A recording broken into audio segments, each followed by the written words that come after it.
All right, we are. Adam Blake, having a What? great conversation. I really wanted to talk to you because I'm a big music fan, and also in particular, I'm a big fan of hardcore music, punk rock, thrash metal, all of that. And you're in the band H2O, and you're also a trainer. So you have a lot of interesting perspectives on things, that how you've navigated the training world during this whole pandemic, and also what's going to happen with the music industry. I wanted to get some insights from you. So let's start there. No concerts. Actually, you know what's crazy? I was about to say no concerts are coming up, but you may not know this, but here in Vegas, Billy Idol's doing a show next month at the Pearl. Rod Stewart's doing a show, and Sting is doing a show at the Coliseum. And when I saw this in the paper, I thought, oh, this must be an old magazine, or what am I looking at here? But no, it's July and August. And when I went to look at ticket sales, it wasn't every six seats. I mean, it was basically like it was before. You can just buy a seat anywhere. So I don't know if they're just keeping these concerts in play based on a positive prediction of where we may be in a month or two, and maybe they'll just cancel it if the numbers are still going really high with COVID-19, and or the sales are not picking up, because a lot of people are going to be reluctant to go even if they can go. I, But sus- that shocked me.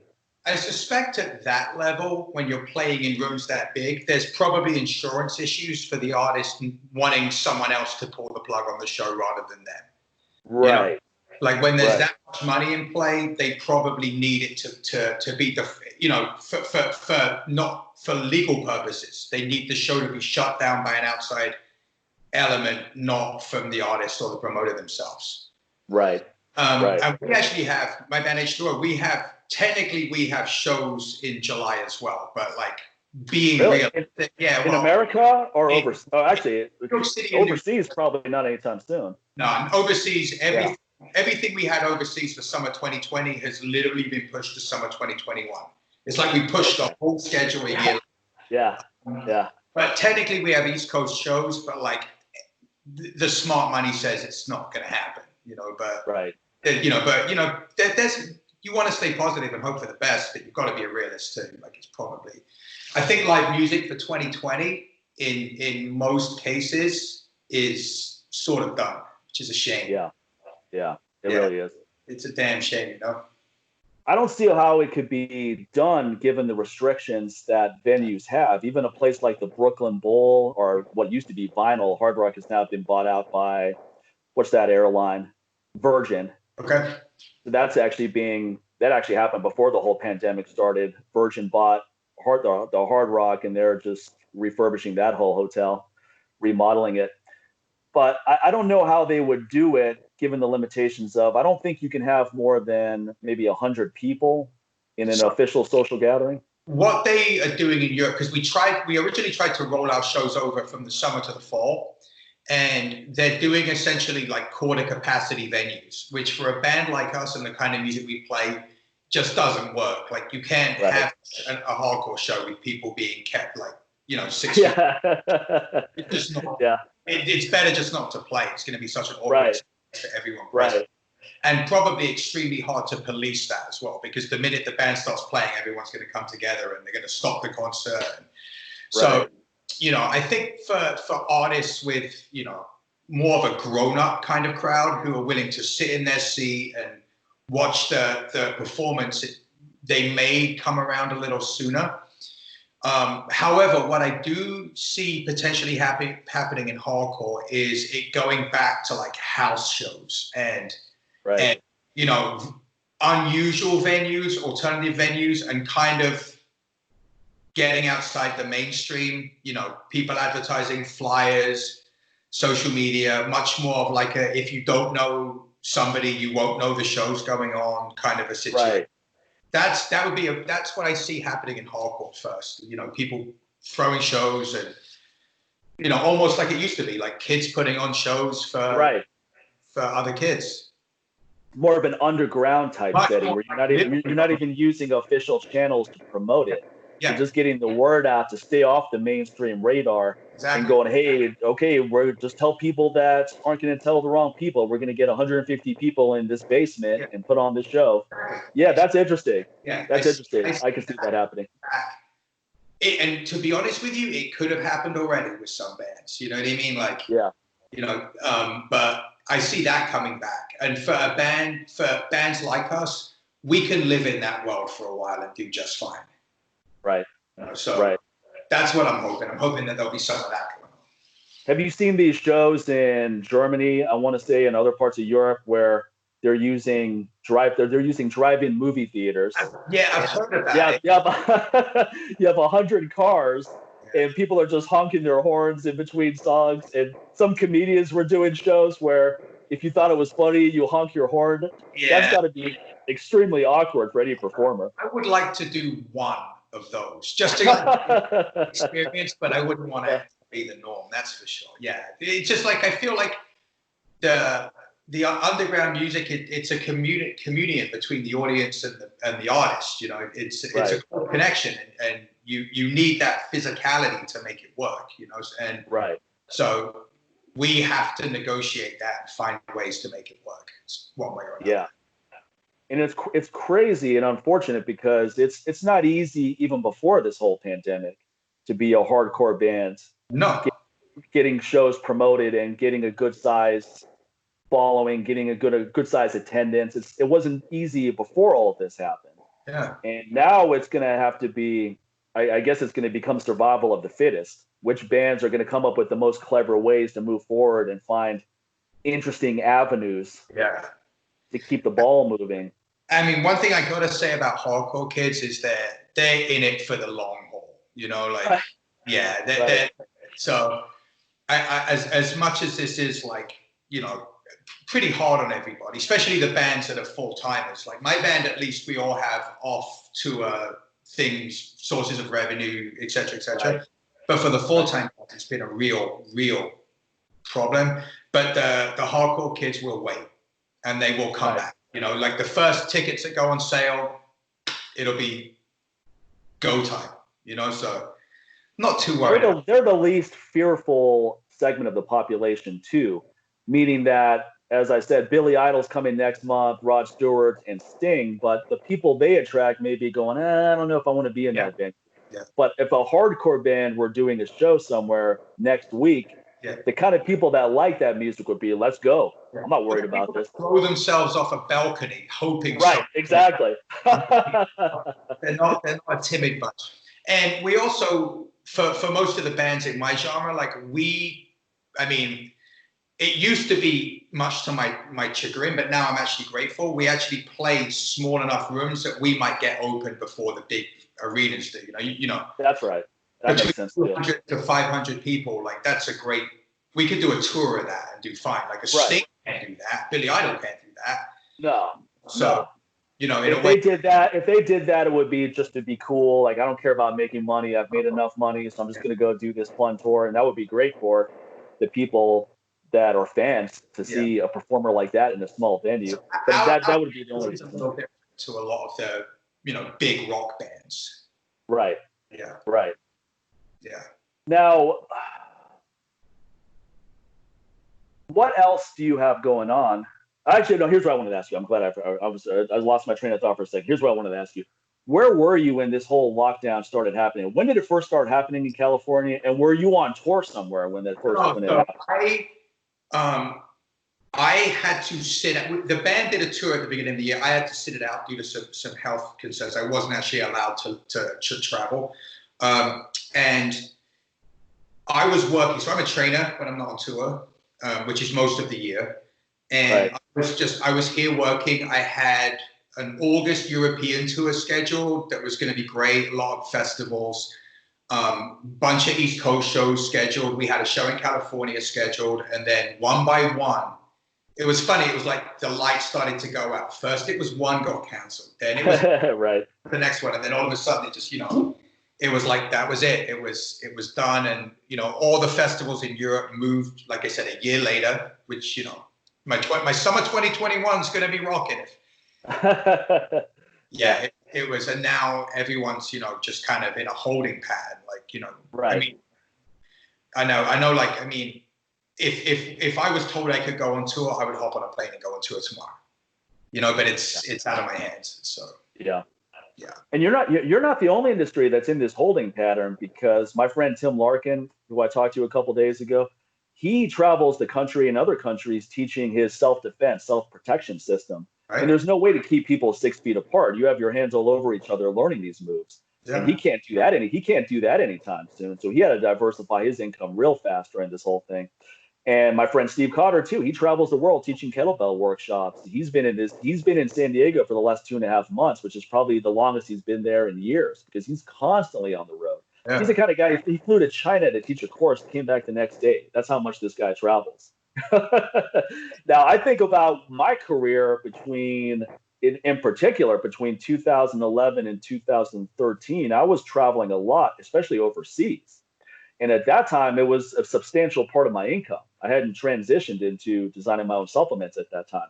So if this whole pandemic happened then, it would have had a serious impact on my business. I do other things. I mean, at least at that time, I did a lot of online consulting, and I had video products, and I had a couple other things going on. So it wouldn't have gone down to zero, but it would have been a substantial hit. So I think one of the lessons people should really learn from this whole experience is how vulnerable you are. Yeah. If you needed a stimulus check or unemployment, that doesn't make you a bad person. That's fine. I'm glad you got the help.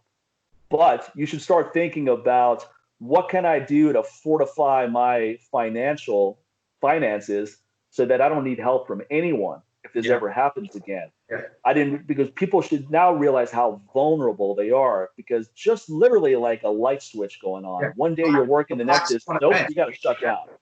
Yeah, you didn't have a month to prepare. It goes, hey, 30 days from now, we're going to shut down for 3 months. Okay, let me start putting some things in play. Yeah. It was literally 1 week was normal, and then the next week we're all at home. Yeah. Or not knowing when we're going to be able to. I mean, we could leave, at least here in Vegas, we could leave the house. We're going to the dog park. We weren't stuck inside our home, literally, where you couldn't leave the house, but there wasn't really anywhere to go. Yeah, that was like how it was at here. You could leave, but where you going? You know? Yeah. Let's go hang out at Smith's. You can't hang out there because they don't want large numbers. You got to get your groceries and get out. So it's not going to be 10 people congregating at the coffee shop in the grocery store. You got to keep it moving. Yeah, it was really weird to see. It was some real Twilight Zone type stuff going on out there. Just the energy was very bizarre. Yeah. And at times I felt like it could escalate in a really hostile way easily. That was just the feeling I got walking around, especially during the early stages. Yeah. The first week was, you could feel it when you'd walk into a grocery store. People looking at the side eye, like making sure they got their stuff. They didn't care if anyone else got what they needed. Right. It was unpleasant. Right. You know? I mean, but it was really unpleasant. And I would have people looking at my cart going, "Man, where'd you get that peanut butter?" You know, so they're all cracked out. Like, "Where'd you get that? Where'd you find that acai? Let me go get that." I'll tell you one thing that was really cool is Whole Foods, and they probably did this before this whole thing, but I didn't realize they actually deliver. They're part of Amazon now, as you know, of course. So it's basically part of that Amazon Prime system where you can order all your groceries online and they'll deliver it that day, depending on when you order, and certainly no later than the next day. I mean, they shut that down initially because they didn't have the inventory to bother. Otherwise, people are placing all these orders and they can only fulfill maybe 10%. It's just not worth the hassle. So they shut it down maybe for a couple of weeks. Then they brought it back up. And before they shut it down, I was going to the grocery store as often as I would normally go, maybe a little bit more often. But once they put that in play, where it actually worked for the most part, where at least 90% of what you order, they're actually going to be able to deliver on, I haven't gone to a grocery store since then. And I'm starting to think that I'm going to keep this going long after I could go back to the grocery stores, because it's so convenient. It's so convenient to just order stuff and then just have it delivered so I can go do other things. So I tried to order groceries from Whole Foods, and I think it was probably when they blacked it out. I couldn't do it. And then I used a service. And it was, I want to say it was 6 days before my groceries arrived. And it was a mess. Like, that's not good. It's improvisation. Like, oh, let me get, oh, what's that? You know? Yeah, exactly. Exactly. Putting the mask on, and I wore the gloves once, but I was like, it's just too weird, man. Like, gloves on and a mask. I'm like, I'll do the mask because it's, I'm a polite mask wearer. I will wear a mask if you ask me to wear a mask. I will wear a mask around people that are uncomfortable with me not wearing a mask. But if I'm out in the wild, in the streets, I'm not wearing a mask. Straight up. Like, I'll keep my distance. I'm very respectful, but I just don't think it's healthy to do that. Like, I think it creates a very to me, it feels very fearful when I do it. And I don't do it for myself. I do it for other people.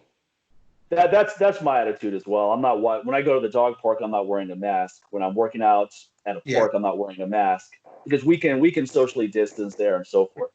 And also, if a store doesn't require me to wear a mask, I generally don't wear one. I'll keep one in my car. But there've been a couple places where they're not requiring, but they're requesting. And just to be a polite person, I'm sure, no problem. This is your place of business. I'm going to respect that. So if you want me to wear a mask to come in here, that's not a big deal for me. I'm not going to get into this hostile fight with you over that. I noticed some people they really took that as a serious battle to contend with.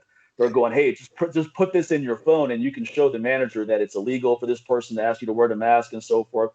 I go, you know what? You may be right. But do I really want to go through all that hassle just to go to 7-Eleven and get a Snapple? I'll put the mask on for the 2 seconds I'm going to be in there. I had to take one of my dogs to the vet. They're like, can you wear a mask? I was like, yeah, sure. Why would I want to get into an argument about it's not that big. It's not that big of a deal. It's not that big of a deal. Orange County, so I live in LA County, but the gym I work out of is in Orange County. They've just announced you don't have to wear masks anymore in OC. Oh, really? They've actually dropped it. Yeah. But you had to wear a mask at this gym before that. Well, the gym was closed. So okay, so the gym never opened where you had to wear a mask. Okay. I would go in because I got keys and Oh, okay, got it. Myself, but but now they've officially announced it's completely optional. And look, if you require people to wear masks at a fitness club, and they're doing any kind of workout that's even remotely difficult, you're going to have more serious problems on your hand. People are going to pass out. People are going to pass out and hit their head on a barbell. You're going to create other problems. Yeah, the general vibe I'm picking up is that people just everyone I'm having a conversation with just wants to get back to normal, and if are more than willing to take put their own health in quotations at risk by not wearing a mask and by going out. That seems to be the general mood of everyone that I'm speaking to, that I'm running into on the streets. Right. The one of the funniest things about this whole pandemic is no one had access to the barbershop. So maybe about a month and a half in, everybody's looking like Stallone in Rocky 1. It was so funny. I actually paid my barber to come over to my house and cut my hair in the garage, which was actually illegal for him to do that because they shut that stuff down. But he's like, look, I got to make money. I'm not going to report this guy, and I'm not going to name him on here and all that. And I paid him extra to come over to the house and do it. So I continued to get my haircut as I normally would. And then that was another level of convenience where I'm going, man, this is great. I get my groceries delivered. Now I'm getting haircuts at home, getting my dogs groomed in a bulldog groomer. I've got all the equipment. I got an elliptical trainer upstairs. I've got a trap bar and a barbell and kettlebells in the garage. I may never need to leave ever. What's out there? Yeah. I started thinking. No, go ahead. I was going to say, I got my hair cut at a barber shop the other day, so they started opening them. And I can tell. It looks good. I had to wear a mask. And I got to say, it's weird because a haircut it's not just the hair, it's how it works with your face. So you say, how am I going to look? Is this right? It was, man. It was very strange experience, I got to say. The barbershop I go to, which is a real old school barbershop, meaning where, let's just say the language in there is X-rated, the topics are X-rated. One time I was in there and there was a kid getting his haircut. He was probably 12 years old or 13. And the barber that came over to my house, this is at the shop. And I'm saying MF. I'm just using these acronyms for cuss words. And he's like, why do you keep saying MF? I go, well, I don't want to cuss in front of that 13-year-old kid over there. And he's like, fuck that kid. He's like, it's a mass play, man. It's like people know what they're getting to when they come in here. And it's so, the kind of conversations we have in there, I can literally tape it and put it up as content. It's so funny. You can make a sitcom. So I love that kind of environment where everyone just speaks freely and no one's offended by anything. So these people did not require a mask at all. They'll say, I'll wear a mask if my customer wants me to wear a mask. If you request me to wear one, I'll put one on. But otherwise, they weren't. And I'm not sure if that was them following the guidelines or them just saying, hey, we're going to do what we want to do. We're just not going to do that. There was so much misinformation and news flying around the entire time that we were in this kind of quarantine situation. It was really hard to know what the right moves were ultimately. That's right. Every day the narrative changed. Yeah, every day. First, it started off with, don't worry about the masks. We need those for essential workers, and they're not going to help anyway. And then it became, look, everyone should wear a mask. And literally the next day, everyone was wearing masks after that one news report. So people were glued to the television watching. And I was watching these daily press briefings, too, for about maybe the first week. Then I said, I'm not going to keep watching this because it's not anything useful. And then it was initially, hey, this hydroxychloroquine, this malaria drug, looks great. And as I was explaining to you before we started recording, no one in the media was explaining the mechanism of why it may be effective. They were just throwing it out there that, hey, it may be effective. And some people who have lupus, who take this drug already, are not getting COVID-19, although I don't know how vast that data was or if it was just anecdotal. But even initially, that was seen as a silver bullet. Like, hey, we got this malaria drug. And if you combine it with this other antibiotic and throw in zinc in the mix, this trifecta is it's not a cure-all, but it's going to limit the serious symptom, or it's going to reduce the serious symptoms. So instead of having serious symptoms for a week, now you have it for 3 days. So initially that was seen as something really positive. And then it became, oh, that stuff's garbage, it doesn't work. And neither one was the actual truth. It's not garbage, but it's not a silver bullet either. But if you understand the mechanism of why it's effective, like I was telling you, it's a zinc ionophore. So that's just a fancy way of saying that it allows zinc to pass into the cell membrane. And then once it's in the cell membrane, it can protect the cell from the virus and viral replication. It's the viral replication that really gets you in trouble, because once one cell is infected, now it replicates all throughout your body. Yeah, it just goes fast. So when you're taking zinc normally, it has benefits, but you're not getting it past that cell membrane. Now when you're taking a zinc ionophore, though, boom. So it's really the zinc. What it does for zinc is why it's effective, not because it's an anti-malaria drug or anything else. At least that's the theory behind it. So that means there's definitely some merit to it. And then the narrative became, it started off with it's really safe, and then it became, oh, there's people dying on it, and this happened and so forth. This is a malaria drug that's been around for a long time. So we know what the side effects are. And we know that it's pretty safe for most people, especially for short periods of time. This is not something you would take for 3 months. You would take it for a week or two during the serious symptoms. So that I didn't like the shift in either extreme. I didn't like the fact that it was thrown out there as, yeah, this is going to be a cure-all. And then it became the other extreme, like, oh, we were wrong, and no one should take this. It's unsafe. And there were some idiots that were taking chloroquine that you put in a fish tank because they heard Trump talk about how great hydroxychloroquine is. Totally different substance, and someone died from that. But that doesn't mean that the actual pharmaceutical is dangerous. Right there. Yeah. But what I didn't like is that no one explained that it's a zinc ionophore and that's why it works. Because if you understand that, then you understand there's other options. There's quercetin, that's a zinc ionophore. That's a flavonoid that also is a zinc ionophore. And then there's EGCG, that's a green tea extract. That's also a zinc ionophore. So you could take either one of those substances, if not both, because they both have different benefits as well. Quercetin also helps with excess estrogen. It's good for your joints. It has some immune system properties. So it's a really interesting compound, and it's inexpensive. Way cheaper than hydroxychloroquine. Is not expensive either, but it is significantly cheaper than that. And this is something you could just take indefinitely as a preventative.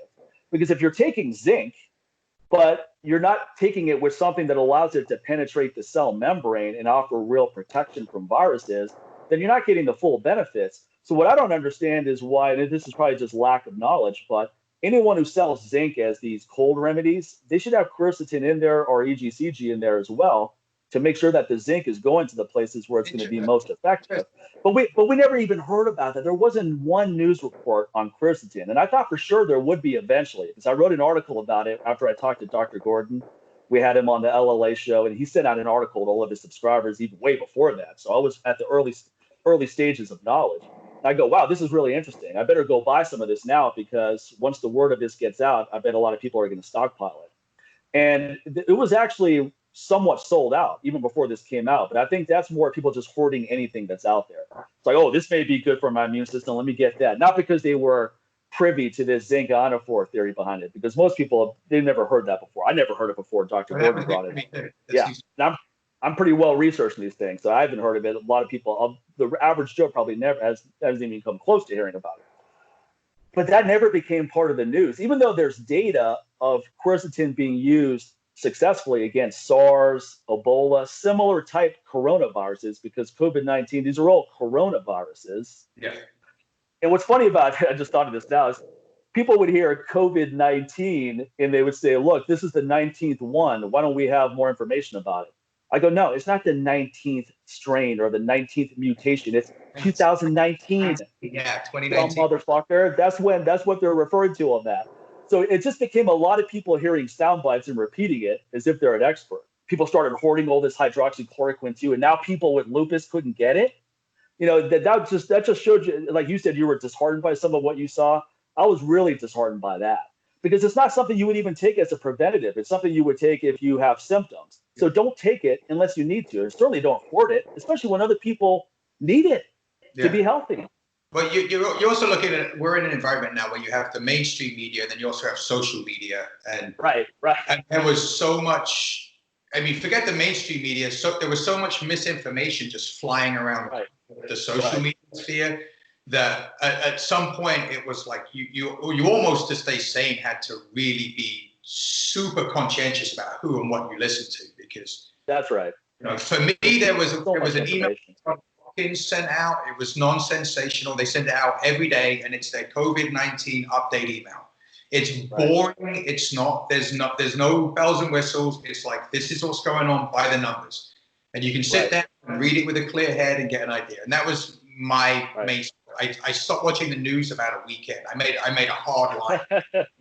I can't. You had to, because it doesn't matter how mentally strong you are or how strong your personality is. You put yourself in that environment of getting shellacked with all this information, it's going to start stirring you up, and it's going to fire you. It doesn't matter who you are. It's too much. We're not designed for that.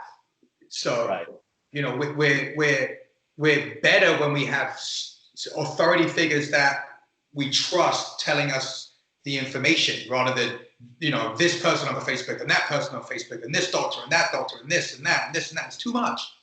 So I think like there's a a healthy information diet that people should go on when these kind of things happen. Oh, 100%. But what I found really interesting, and also a little bit disheartening as well, is on one hand, it was amazing how fast people fell in line with everything. We need the lockdown, you need to close your store. And people fell into that really fast. Yeah. And then it became, everyone needs to wear a mask. People fell in line with that too. All of a sudden the next day, I mean, literally everyone had a mask on. But so there was power in information. In other words, they were delivering certain things people really received and acted upon quickly. But one thing that was never delivered is the importance of actually being healthy. Good diet. And I'm not saying everyone has to be on a vegan diet. There's a million different ways to be healthy on diets. Just good diet, good healthy food, not a lot of processed crap, not sugar, not garbage, just healthy eating. The importance of exercise, so your respiratory system in particular. I started doing way more interval training. I put the weights on the back burner and I just hit interval training 3-4 times a week. I wanted to make my respiratory system as resilient as possible, just make my lung capacity at a super high level. And then I always eat healthy anyway, but I made a point of continuing to eat really healthy. And I had friends who liked to drink every once in a while. They stopped drinking because they wanted to keep their immune system healthy. Yeah. So I saw smart people were doing things like that. They're going, you know what, I can wait a couple of months to have a glass of whiskey. But we never saw any experts in the news, not Fauci or anyone like him, saying, hey, folks, here's what you need to do. You want something to focus on? You want something that's under your control? Start eating healthy. Start exercising more. Start meditating every day so you're not just stressed out with all these crazy thoughts in your mind. Get 8 hours of sleep every night. Right now, make that a priority. None of this like, okay, I'll work in that. No, make it a priority. Get yourself as healthy as possible, because our data shows that 96% of people who get it are going to beat it. And the 6% who don't, who develop serious consequences, the vast majority have high blood pressure, diabetes, maybe they are cancer survivors, some kind of underlying health issue. I think there's a lot. It kind of had the feeling that it was too late by the time we started talking about yeah, like, that's true. Sorry. It's too late. It's like, hey, rather healthy or not. Later, where had that have been a message that had been pushed, people could have gone from having metabolic syndrome to being measurably healthy very comfortably in that time frame. But if you're watching this and you're one of those people that isn't in the best of health, now is the time to try and make the change. It really is. And it's not any kind of moral judgment too. I'm not trying to pile on people with underlying health issues. No. Sometimes it's not even your fault. Sometimes you have a genetic proclivity to high blood pressure, no matter what you do, and that's just the hand you've been dealt. But I think one of the reasons our death toll, though, was so high in America is because largely we're an unhealthy population. Yeah. We have very high obesity levels. We have high diabetes, high levels of blood pressure. Our heart disease is the #1 killer. So it behooves people to realize that if I never took my health seriously before, now's the time to start taking it. And like you said, in some ways, I think people probably did feel the way you felt. They're like, hey, it's too late. It's already here. What am I going to do in the next 2.5 months? Yeah. It's like, well, what you can do in a month is vastly improve your blood pressure, your glucose, your fasting glucose. You can, especially if you're pre-diabetic or pre-hypertension, you can get into optimal levels. My blood pressure wasn't that great before I started doing all that interval training. My mother had high blood pressure. She died of a heart attack in 2015. So that's in my genetic line. And even though I'm a guy who eats really healthy and I sleep well, I'm lifting weights and all that, my blood pressure wasn't optimal. It wasn't super high, but it certainly wasn't optimal. And that's why I made it a priority before this whole pandemic. I made it a priority to not chase these PRs so much to the point where it's a detriment to my health, and really prioritize the things that are going to improve my blood glucose, because my mother also had insulin resistance and she was pre-diabetic, and get my blood pressure to an optimal range. So my blood pressure and fasting glucose were perfect before this whole thing started. And talk about perfect timing. Right. Because so these are things you should prioritize no matter what's going on. But now you should be. Oh, go ahead. I was just going to say, in a lot of ways, I feel like the mainstream fitness business industry narrative has done a disservice to our population, because people think it's about six-pack abs, it's about bowling ball biceps, it's about lying in a puddle of sweat, dying, and they don't realize, hey, take a walk every day for 30 minutes. Lift weights 2 or 3 times a week, and eat a reasonably good diet. Just don't eat like an asshole, and you're probably going to be doing all right just off that. Right. Like, it doesn't take as much as you may believe that it does to make some real positive changes. Oh yeah, and that's the other side of the coin. That's also a really interesting one, because there's always nuance with all of this stuff. Just because you're someone who is ripped and you're strong in the gym and you pride yourself in your ability to have this high pain threshold tolerance, that doesn't necessarily mean you're healthy. You could have a compromise. Yeah, quite often it's not, because you're probably taking a pre-workout drink full of stimulants. You're probably only sleeping 5 hours a night because you run on this adrenaline curve. I've been there. I know what that's like to be in this adrenaline high all the time, this euphoric state. You go to the gym and you feel strong, so you push it to the limit every single time. And there's a limit to that. There's a reference to that Scarface song, "Push It to the Limit." And I bring that up because I put up one of my little memes.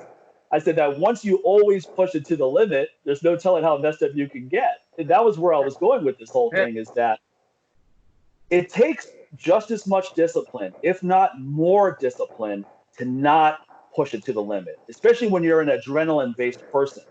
People like us who love working out. We're not like regular people who like, oh man, I hate working out, I'm just going to make myself do it. Most of the time, I can't wait to go to the gym. I can't wait to get my workout going.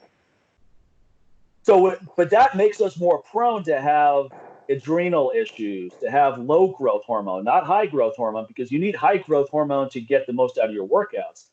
You can't rely on your workouts for optimal growth hormone levels. You get a little surge after a good workout, but then it goes right back down. It may even go lower than it was before you started that workout. Same thing with testosterone. A good workout, it goes up, but then it goes back down, and it may go lower because now cortisol's up.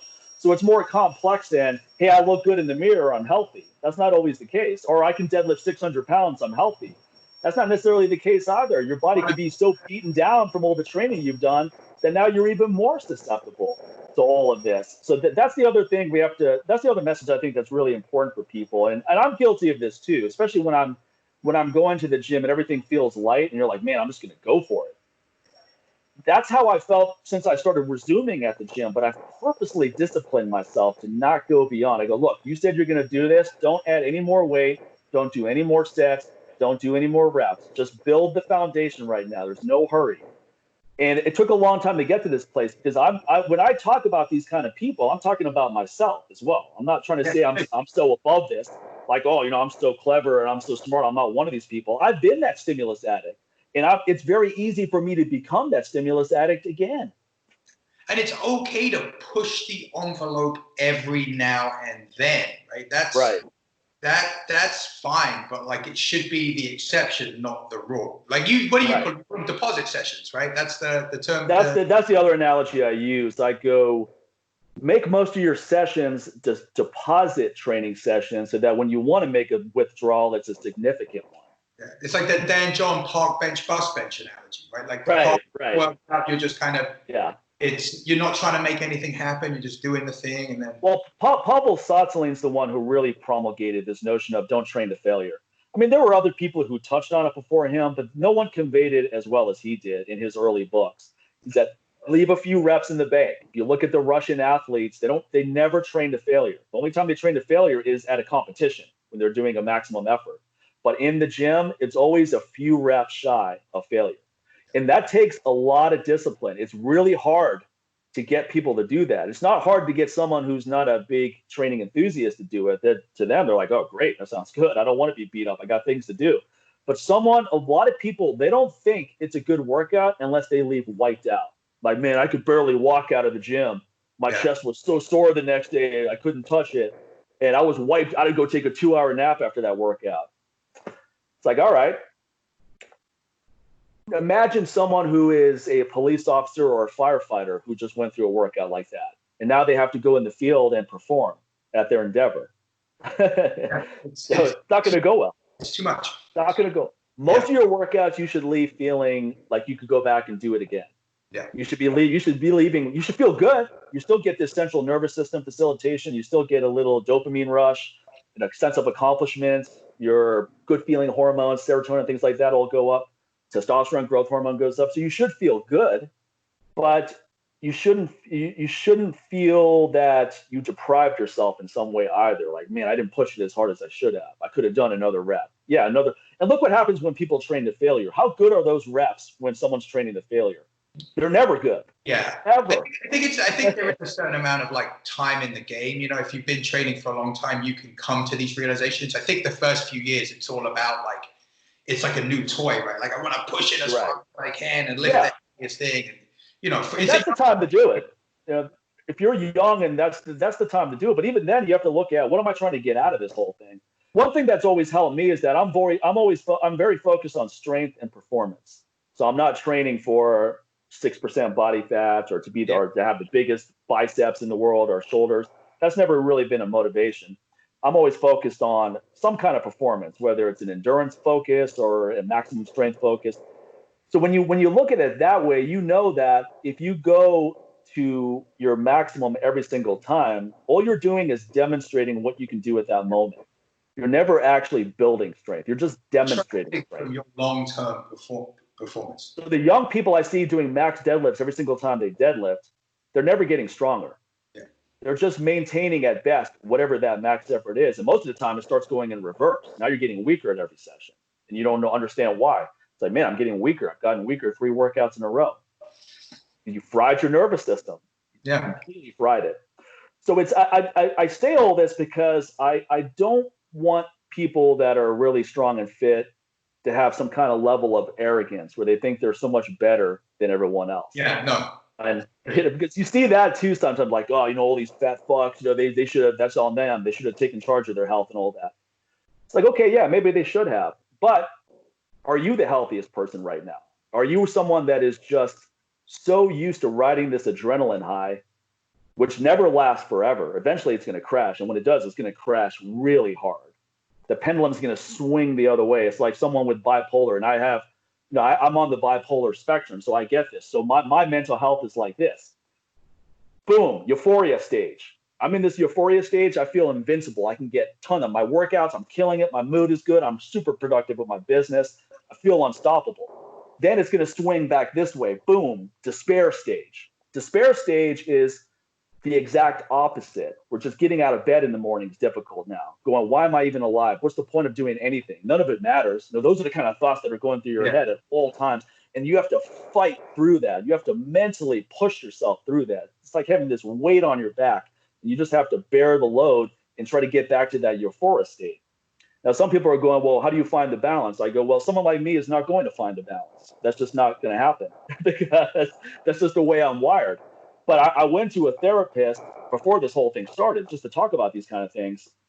And what she said to me is there's a lot of value in what you call the despair stage. You're always trying to get back to this euphoria stage because that's where you feel optimal, using your own words. Saying it back to me because I always say optimal. Everything's about being optimal. So when you're in that optimal stage, you feel on fire, you're confident, your mood's good, and you want to feel that way all the time.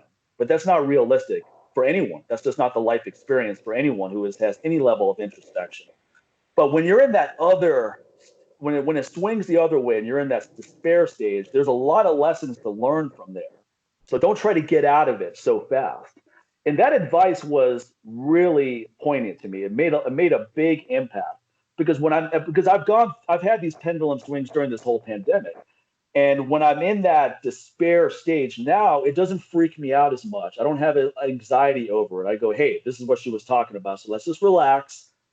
Maybe take a couple of days off from training, maybe just kick back a little bit more, maybe do some meditation, but don't beat yourself up because you're not productive right now.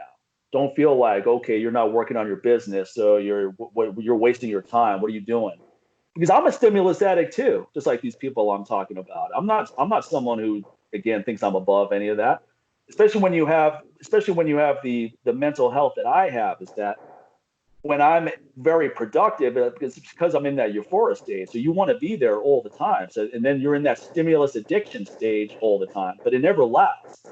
That's why you have to be comfortable when it swings the other way. And like Steve Cotter said, if you're used to these really highs in life, then you better be able to handle the lows as well. Yeah. Some people can surf in that middle, and I know a lot of people like that. Their highs are never super high, right? They're never super excited about anything. Never like, duh, just really amped up. But they're also never depressed. But they're in that middle lane.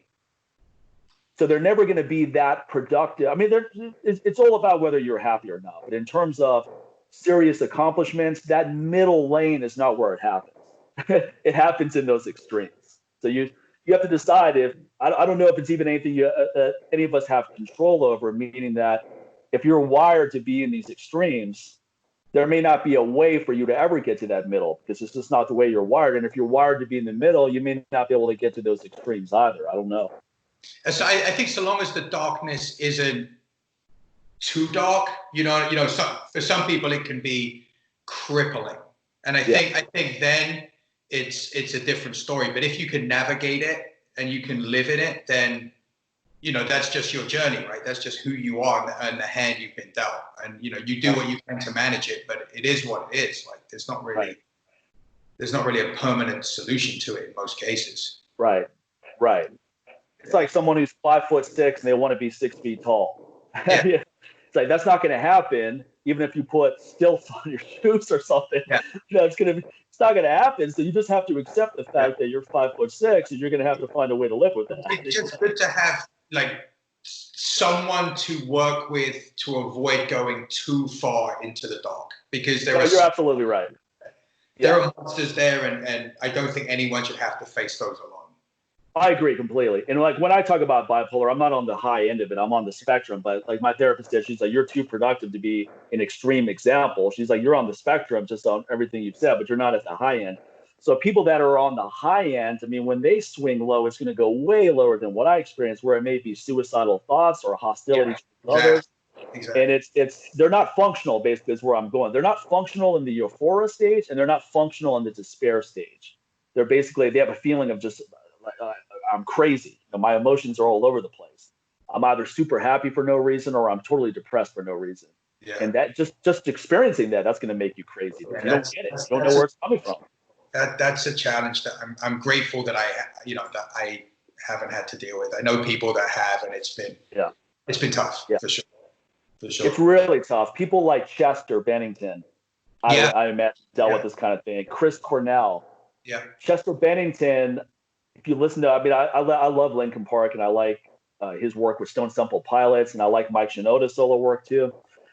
But Chester Bennington, I didn't notice this that much when I used to listen to Linkin Park when they were all together, when Chester was still alive. But I listened to it quite a bit since he passed, and a lot of the lyrics are about these Yeah, challenges I noticed he that goes too. through. Yeah, you could tell it infiltrated his music. And Yeah. he was abused, sexually abused as a young man, and that has a serious impact on your ability to handle stress and also your mental health. So he might have been a much happier kid before that happened. I don't know. I'm just speculating here. But something like that can just leave this indelible mark on you that you have to battle for the rest of your life. And he was doing all the right things. He was going to therapy. He was completely open about all these struggles. He didn't try to put on some fronts like, hey, I'm a rock star and everything's great. And I saw Linkin Park many times in Vegas, and I also saw him with Stone Temple Pilots, and I saw him with Kings of Chaos, this super group of all these different rockers. And every time I saw him, he just looked like he was having the most fun ever. His energy was just infectious. Like, oh, this guy's having a blast. This guy loves his life, at least at this moment. But I think things would swing the other way for him too. So when he's not on stage, when he's alone, he would get into these serious pits of despair where I think it was extremely debilitating, like what you're talking about. Not just mildly crippling, but extremely crippling. I mean, Cornell's a great example because, like, when he passed, you're like, wait, this is a guy that wrote Black Hole Sun. Of course. Like, it's of course. He's been writing, he's been basically telling the world this for years, but no one ever put the two and two together. And it is interesting, especially when it comes to artists, like maybe as a culture paying a little bit more attention to what some people are writing, especially if you're close to the artist personally, and just being like, hey, is this like an anecdote? Is this a story, or is this really what your life experience is like? Because maybe you should, maybe that's not the best way to be.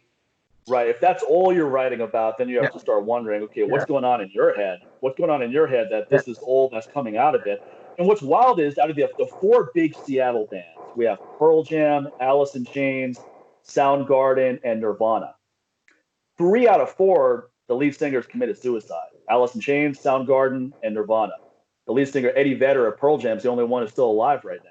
Well, the band that's pretty wild. The band, Mother Love Bone? Love Bone, Andrew Wood, overdose, right? I mean, basically got a 4 for 4 there. That's true. Something about that music, not even the music, but something about that scene that tended to attract a certain kind of energy that came out in the music. I don't know if it's because it rains all the time in Seattle, or what it is. But that I remember Vince Neil said he never liked that whole Seattle scene because he thought the music was depressing. He's like, look, man, I already know life sucks. I wanted to escape from that. I want to hear about having fun and being around pretty women and all that, which is what Motley Crue is all about. And I love Motley Crue too, and I like the Seattle bands too, though. To some extent, I get it because sometimes I'm listening to some of those bands. I'm like, man, I don't want to hear this right now. I don't need to hear this right now. It's funny that music can be a schism, but it can also be a real insight on what the artist is experiencing in their life. I mean, Ronnie James Dio singing about rainbows and dragons. We could assume that he wasn't actually dealing with real dragons, but then you get something about having being abused or whatever, and you really have to ask yourself: Is this person actually telling a story that that goes beyond just a song? It's Cornell hit really hard on that one because I was like, only when you look back over his work, you're like, oh wow, like he never really pretended to be like Mr. Joyous. If anything, he was very open.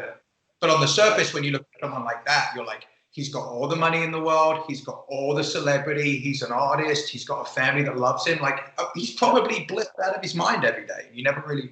Yeah, he's a great looking guy. He had a beautiful wife, nice family. He just seemed like he had everything that you would think to be happy. But I think that's somewhat of a Western teaching model in that acquiring things leads to happiness. Yeah. And I think we've been taught that. Especially as men, you've been taught that make a good income, get a pretty wife, you have a nice house, now you're happy. It's like, okay, a lot of people achieve those things and they're not happy at all. In fact, I would say the vast majority of people who achieve those things are not happy. And it's not because of those things, it's because those things don't lead to happiness. Maybe they hate their job. It doesn't matter what you have if you hate your job, you're not going to be happy most of the time. And those weekends are not going to make up for it. That 2-week summer vacation is not going to make up for it either. So I think we've been given a lot of flawed messages, and a lot of people never achieve any of those things to know this. They're always in, they're constantly in that, trying to achieve those things, aspiring to achieve those things, but they never get it. But for those of us who have achieved those things, usually it's fairly anticlimactic. And you realize, wait a minute, I thought I was going to be a lot happier. And maybe I am initially, but then eventually you go right back to whatever your mental state was before the whole thing. Yeah, it's a short-term high. It's interesting because we get told that, and then we get all these examples of material success not making people happy. And then there's the other side of it that you rarely hear discussed, but it's equally true. And I noticed this. We played in Jakarta, Indonesia last year. Right. And I remember we took a trip to buy this coffee, and this coffee comes out of this civet cat eats it and poops it out, and it's this really rare. Yeah, right. I've heard of that. I went out and I found that coffee, and the coffee shop was in a kind of a rundown neighborhood, and we walked around the neighborhood. These people have nothing by Western standards. It was literally shacks set up alongside of a railroad on either side of the railroad. The train goes right down the middle. It was, they have one tap that they all go to, and the warmth and the smiles that we got from the people in this neighborhood who had nothing were beyond anything I've experienced anywhere else in the world. And you're like, well, there's the other side of the story. You can actually be incredibly happy with nothing. Yeah. Materially devoid of any opulence at all, yet you can find happiness anyway. And that was pretty profound to see that, because that's something that you rarely hear in what they have, because I've had many similar experiences to what you're describing. My mother's from India. I've been to India a couple times as a kid. I've been all over Africa, Kenya, Uganda, etc. So I've been around real destitution, serious poverty. And it was always surprising to me how happy people were in those states, because to me it was depressing, at least initially, to see what looked like to me slums. You're basically living in a dirt hut, and you want to take a crap, you're going behind a tree, and there's no running water. You have to go to a well every day. I was like, this is horrible. I would hate to live like this. I think the reason why a lot of those people are happy, they have one thing that we don't have a lot of in America, and that's serious community support. Connections. They have a lot of connections. If you're in one of these villages and you have a problem, you're not alone. Everybody's going to come help you with that problem, whatever it is. Your wife is sick or you have some health issue. Everybody's going to do what they can. They're going to, at the very least, show that they actually care. And that's a lot, because a lot of people don't even have that.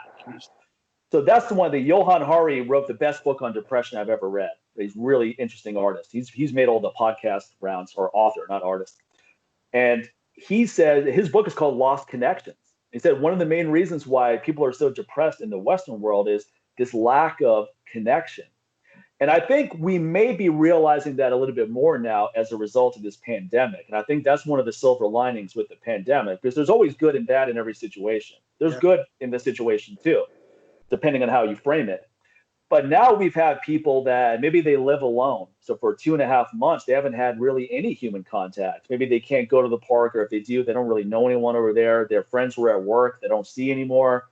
Their friends were at the bar or the club, they don't see them anymore. So now they're really alone, and now they're getting super depressed. Maybe their depression was mild, or maybe it wasn't even on the spectrum, but now they're experiencing serious anxiety. It's really important to have those connections. I remember after some of the restrictions lifted here, a bunch of us at the dog park went and had a group dinner at a Thai restaurant. That was the first time any of us had been to a restaurant since this whole thing happened. And that's going to be one of those nights that I always remember, because it was just so nice to be in a restaurant with people having good conversations and enjoying a meal together. Everybody left with a big smile on their face, like this was awesome. And these are people, we see each other every day, but it was just nice to be in that setting. Yeah. So I think mental health is so much more complex, but in some ways it's a lot easier than we think it is as well. And we distract ourselves from these things. And social media connections is not the same thing. No way. Oh, I got 1,000 friends on Facebook. It's like, how many of those people do you know in the real world? Oh, 2. It's like, okay, that means you have 2 friends, not 1,000 friends. Yeah. You know what a friend is? A friend is someone, Jim Rohn said it best. A friend is someone that if you're in a third world prison and you can only make one phone call, who are you going to call? You're going to call a real friend. Yeah. You're going to call someone who's going to be like, I'm on this. I'm going to do whatever it takes to get you out of that situation. You're not going to call someone who goes, oh, man, sorry to hear about that. Well, let me know when you're out. We'll get together. So we don't think that. I read a study recently that said that the average person doesn't even have one close friend. It used to be only 3 close friends. Now it's 0. And that's wild, but it's not too surprising because a lot of people aren't trying to cultivate friendships. They're chasing other things. A lot of people want a lot of people to know them and like them. You got 1 million people following you on Instagram, or you're some YouTube celebrity, or you got a podcast, 100,000 people watching every time.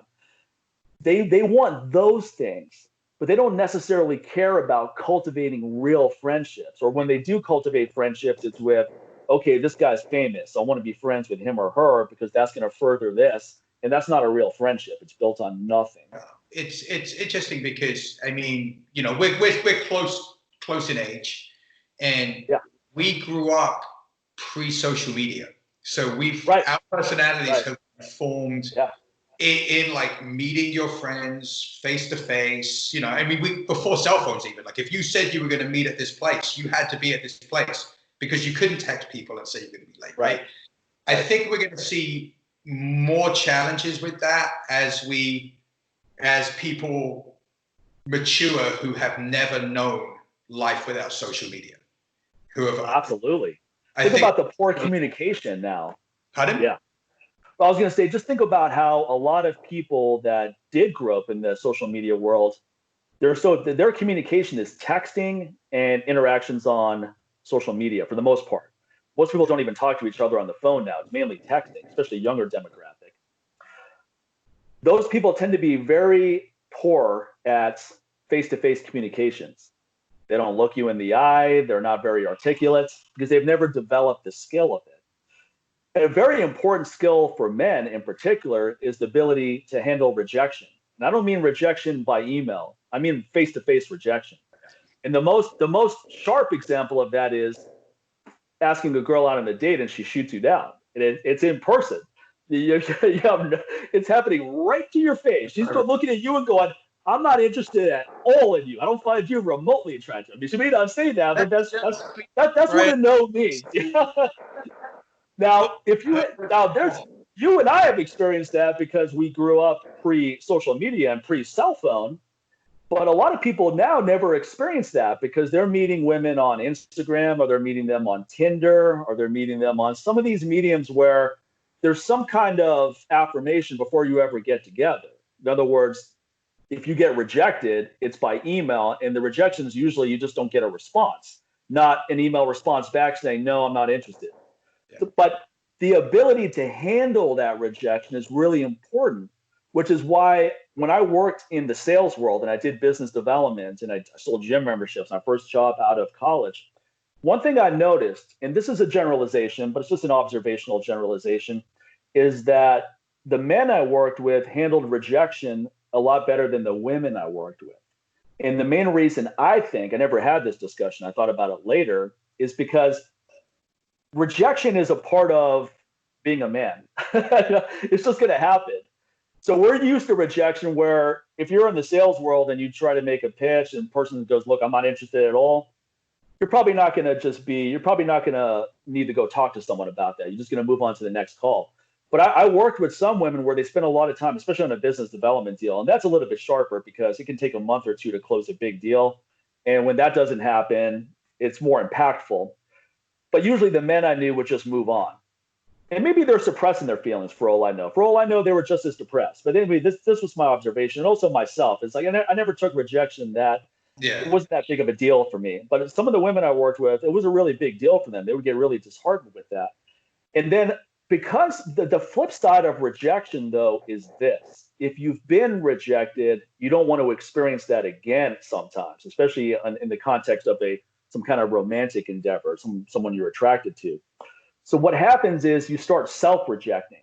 When I first got into the training business, one of the methods I had to network is I'm going to contact people I admire and offer to interview them for publication. either on T Nation or I got a lot of people in the magazines, but I didn't have that set up ahead of time. That was just my pitch. So let me do an interview with you.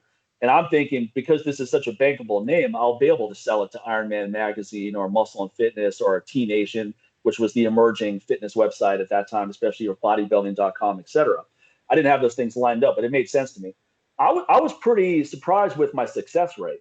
I definitely had people saying, no, I'm not interested, but people like Frank Shamrock and Charles Poliquin and Ori Hofmeckler and Steve Maxwell and Richard Makowitz, author of Unleashing the Warrior Within, I had a pretty high success rate for a guy with no website, no name whatsoever.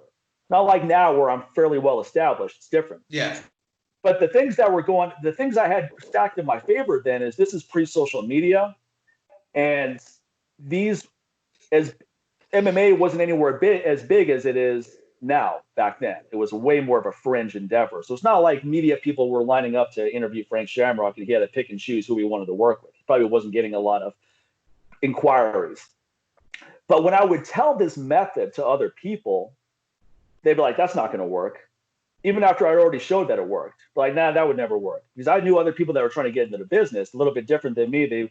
I knew one guy wanted to get into self-defense. I go, look, start contacting all these high-level people and offer to interview them because it'll be invaluable. Just having a conversation with them will be invaluable.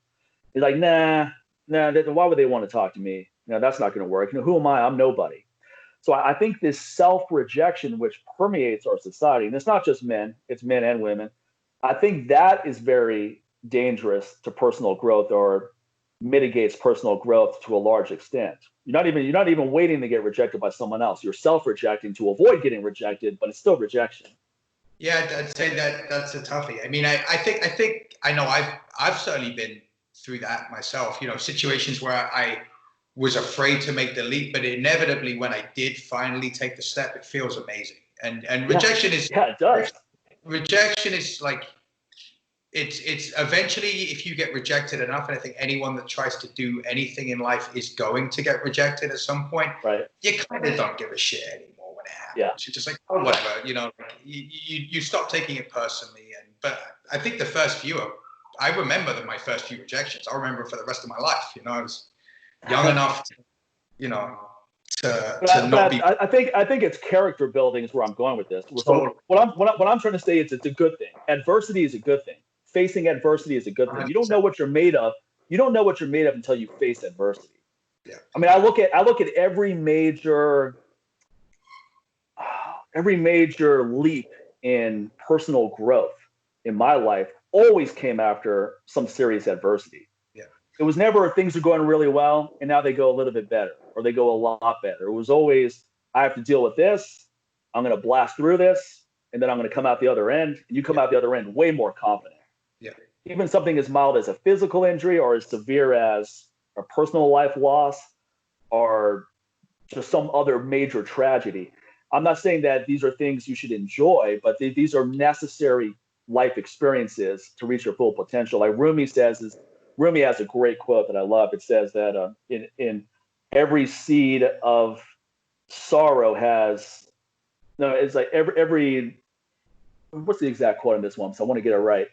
It's basically every experience of sadness has a seed of happiness, something to that effect. I'm not saying it anywhere near as eloquently as he said it. I'll have to find it later and add it to the notes.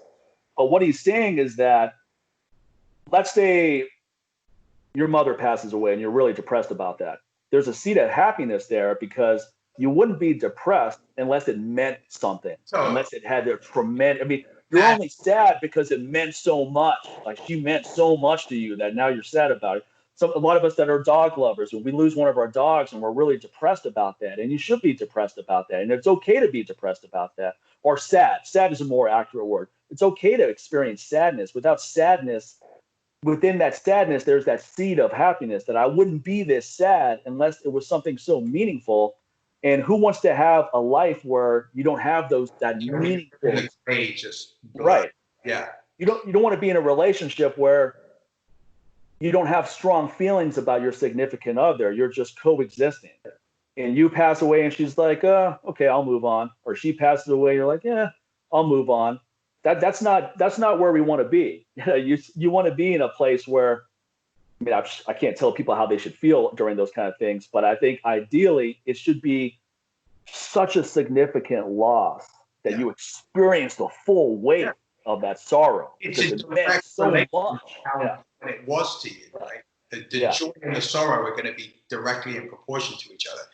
I think on a microcosmic level, like when it comes to struggle, that's why physical training is such a beneficial thing. And it's not often spoken in terms, but building strength, muscle, endurance, it hurts. Like at some point, you're going to have to fail. I mean, you know, you don't go into it with that expectation, you know, that hope, but it's going to happen at some point.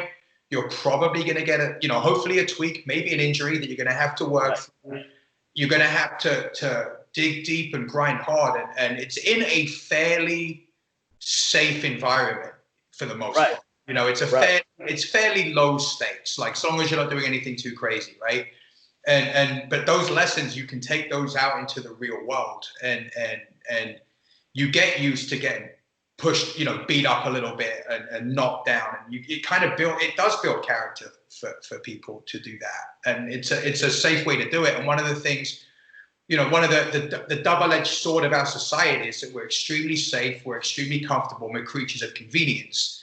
But those things aren't necessarily going to build you a suit of armor that can handle the real world when it inevitably comes knocking at your door or comes up to you in the street. So, you know, it's one of the things that, you know, once again, it goes way beyond six-pack abs and bowling ball biceps. Like if physical training will build you from the inside out, you know? Right. I mean, Rollins wrote a great article on that, The Iron and the Soul, Henry Rollins. That's a great article. Just Google it. He kind of touches on that. Like the transformation it goes all the way through you.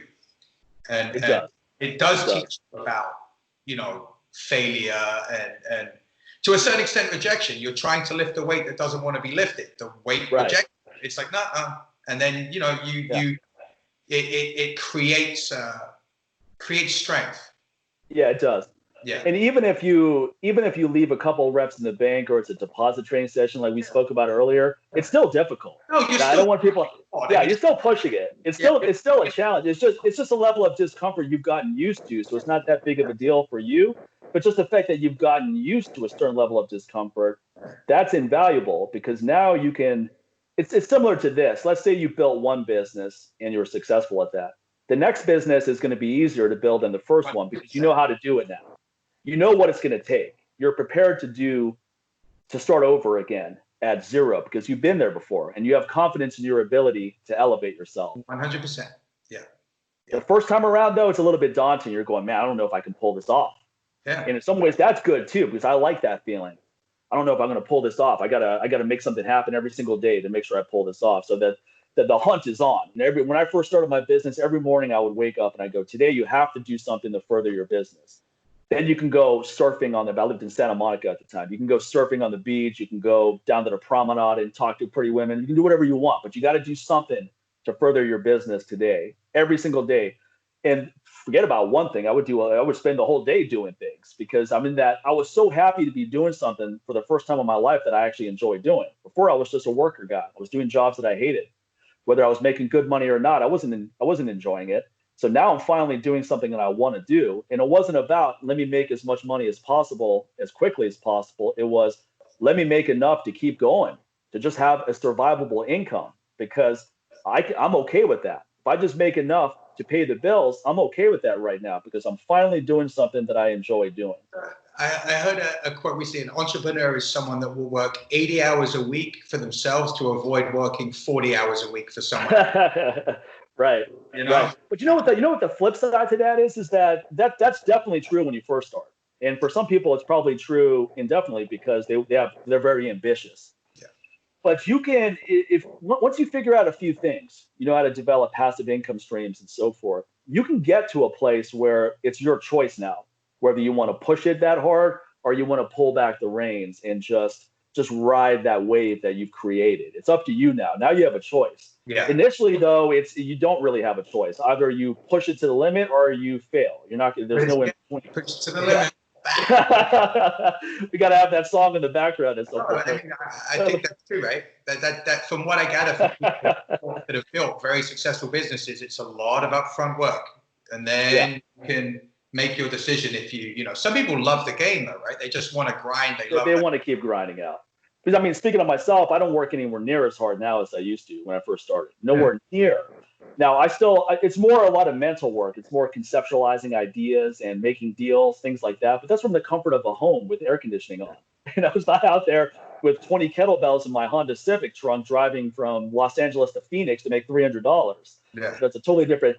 And I was happy to do that back then. I wouldn't want to do it now, though. Different level. Doing it at 28 is a little bit different than 46. Now, would I do it if I had to? Absolutely, but I wouldn't want to do it.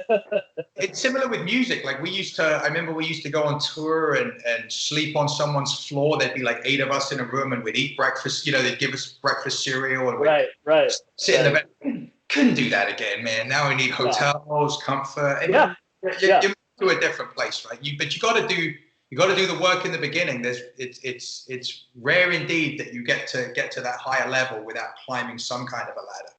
And that's the biggest problem in probably every industry we can think of is people want to start where they're already at that success stage, maybe the first stage of success. They go, okay, I did all this work, so I'm going to bypass all those things they're talking about. All those stages of paying your dues, I'm just going to blast right by those because I'm entitled to more. And then I'm going to start a little bit higher up and then accelerate from there. Those kind of people are never successful, ever.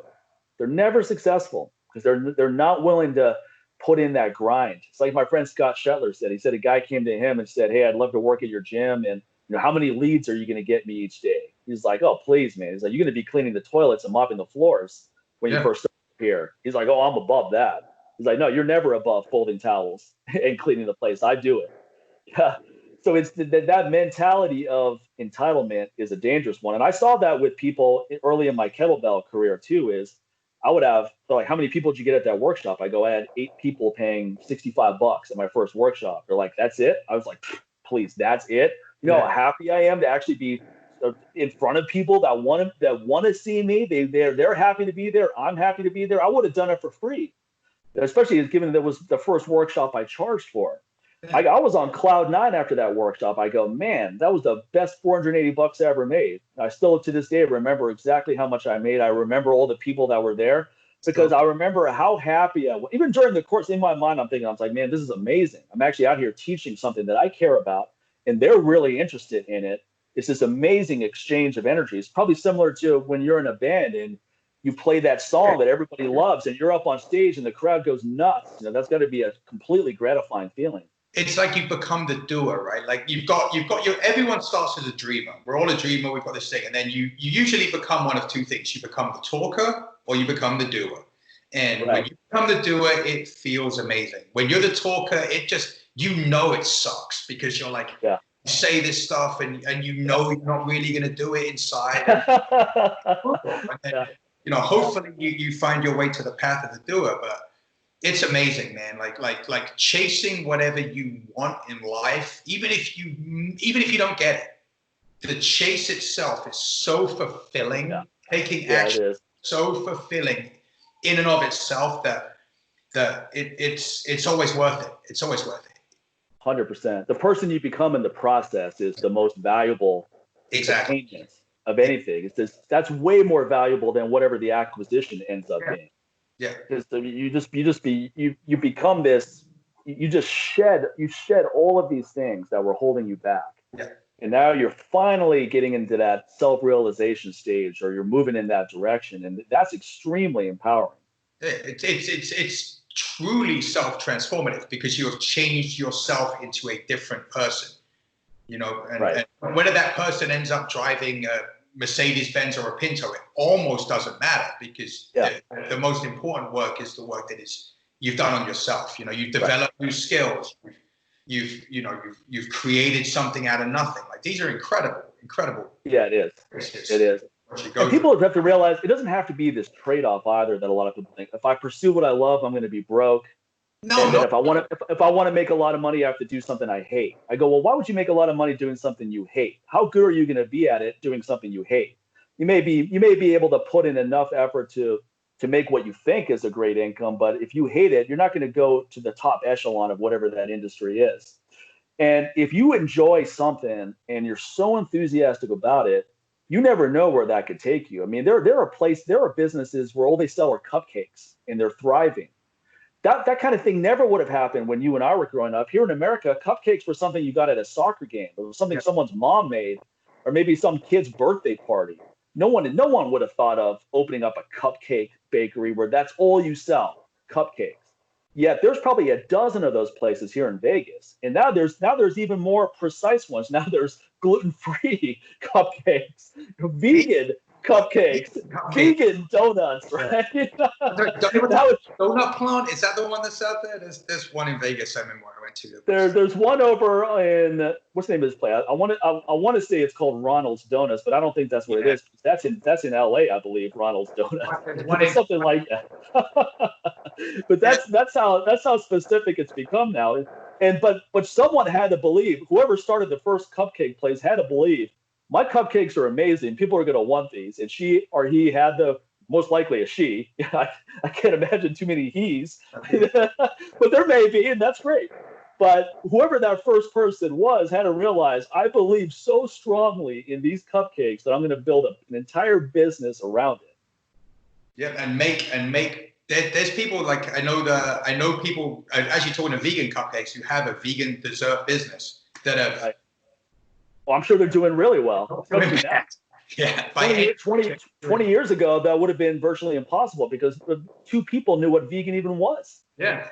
When I first started, I was 20 when I first started gravitating towards a vegan diet. And I only heard of it because I happened to be in Oregon at the time at Lewis and Clark College. Even as a vegetarian before that, I had no idea what vegan was. I go, cut out dairy and eggs. Like, what's this all about? And there were at the school cafeteria, there were vegan options. This is 1994. That's awesome. There were vegan restaurants in Portland, Oregon.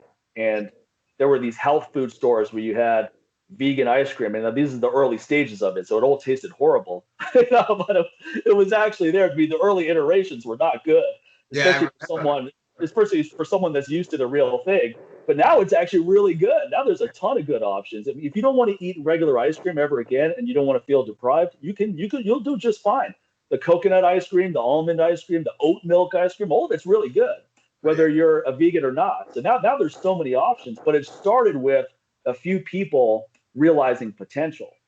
And that's what the kettlebell world was like when I first started. The only kettlebell people were Pavel, and that's it. He was the only guy teaching. So I became certified and I started traveling teaching just like he did, just at a way smaller level. And people are like, there's no way you're going to make money teaching people how to throw a cannonball around with a handle. There's no way. It's like, how many people even own these things? They're expensive to buy. People have to buy a whole bunch. The shipping costs are crazy. And then you got to get these people to spend money to come out to your course. I mean, this is what other people thought. But I enjoyed training with kettlebells so much. I go, there's got to be other people out there who are going to be just as enthusiastic as I am, if not more, if they're exposed to this. And I'm going to be the guy that exposes them to it. And I wanted to get into the fitness business for a long time. I just didn't see a unique selling point entry. I go, if I get in, I'm just another guy teaching what everyone else is teaching. What's my unique selling point? And when I came across kettlebells, I go, this is it. This is my unique selling point. And that's why I worked so hard those first 4 years, because I felt like I needed to make up for lost time. I felt like starting at 28 was late. I go, man, I've been dicking around for the last 6 years doing jobs I hate. And now I got to make up for lost time. So I have to compress time in these 4 years, 5 years, whatever it is, to play catch up. That was my mentality. And so that's why the work ethic was so high at that point.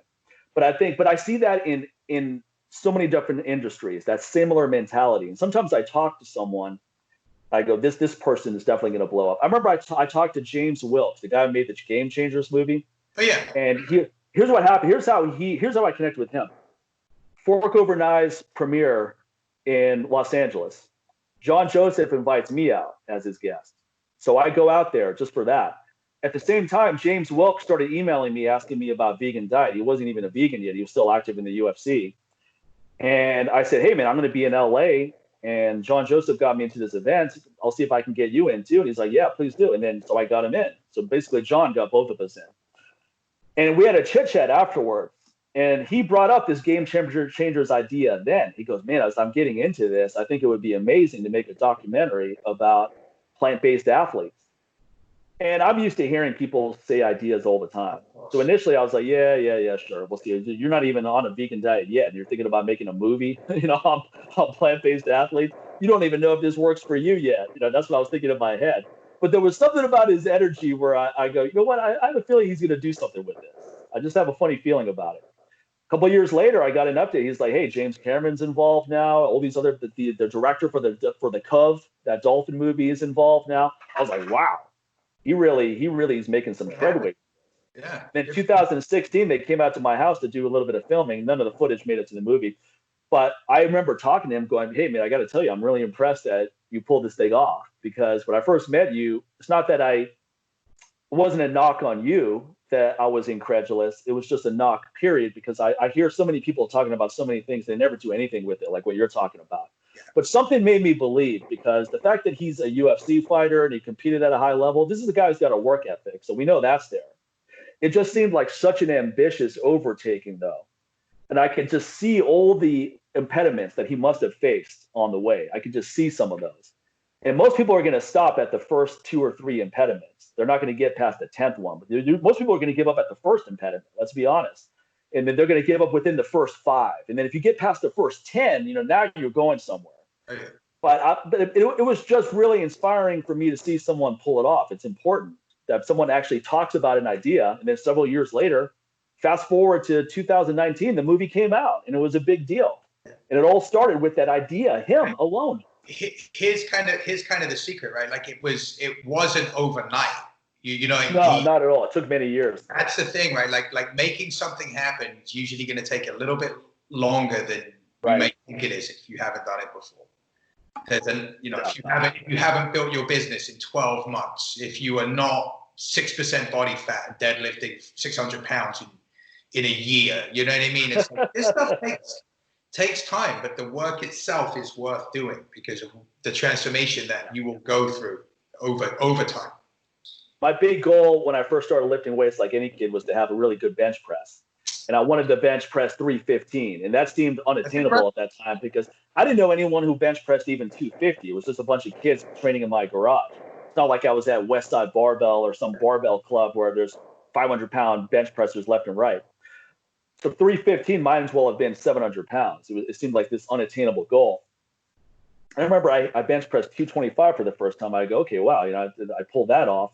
I go, now I'm going to chase this. Now I'm going after this 315. I bet I can get it in another year, was my mentality. This is when I was 18. Took 3 years before that came off. But I was so focused on that. I go, I'm going to keep finding a way to get there. Just keep inching it up. Yeah. And there were other friends of mine who had the same goal. They weren't even working out a year after that. They were in college, partying, joining fraternities, having a good time and all that.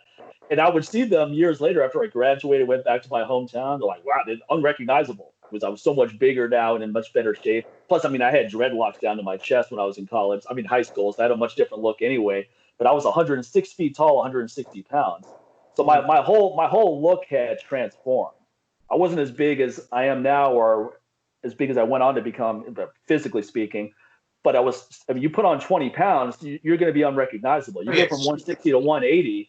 It doesn't sound like a lot, but 20 pounds of mainly muscle mass added to your body, you're going to be unrecognizable. You're going to look like a totally different person now. But it always takes longer than you would like it to. I've never had anything that I've tried to achieve where it happened sooner than I think it would. It always takes longer, no matter what it is. Yeah, very rarely does it happen overnight. And if it does, then you have hit the equivalent of the lottery, right? To get something worth having that quickly. No doubt about it. Yeah, I'm grateful for the fact that it took. I'm grateful for everything that was difficult along the way, and because it makes you who you are. You appreciate it. You appreciate where you're at when you look backwards. That's right. Sometimes you have to put yourself in the future looking back. That's a little meditation I do where I'm dealing with either a personal life challenge or a professional challenge. And I go, how do you want to look back 4 years from now on how you handled this situation? Are you going to look back with shame and regret? Or are you going to look back and be like, man, that was great how you pulled that off?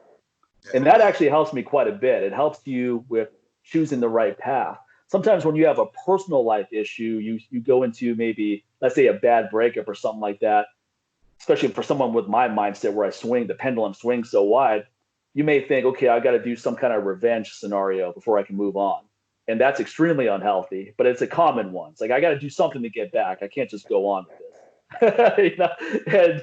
Or you can say, the best revenge possible is for me to live a really happy life and go on to be super productive and so forth. I'll tell you something that's really funny. I'm glad I remembered this because I wanted to talk to someone about this. During this whole pandemic, right, 2.5 months being locked down, I can't tell you how many ex-girlfriends have gotten in touch. I mean, women I haven't seen. One girl got in touch with me who I haven't seen since I was 23 or something like that. We dated for a couple of months, no big thing. But then she just blew me off, like nothing. I'm like no preparation. It was just 1 minute. She just completely blew me off. Not returning phone calls and all that. And I remember at the time, I was like, man, this really sucks. I thought we had something going and all that we were having fun at the very least, or at least a call on why you don't want to hang out anymore would have been some kind of closure. So I never got any closure on that. Anyway, like anyone, you get over it. You've been through many relationships in your lifetime. After a while, you move on. It's not a big thing. But that person got in touch with me on Instagram. And it was like, hey, it's great to see how successful you are. You look great, blah, blah, blah, blah, blah. I'd love to get on a phone, catch up. And part of me just wanted to respond and say some smart ass comment like, yeah, right. You blew me. None of that bullshit. Something, you wanted this, the desire to respond and have some kind of verbal retaliation was high. Yeah. But I just double deleted it and moved on. At first I was going to say, you can take the higher road and say, hey, nice to hear from you. Hope all is well. But that's contrived. That's not genuine. So to me, the best response was just don't respond at all.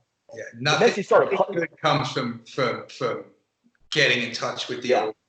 Yeah.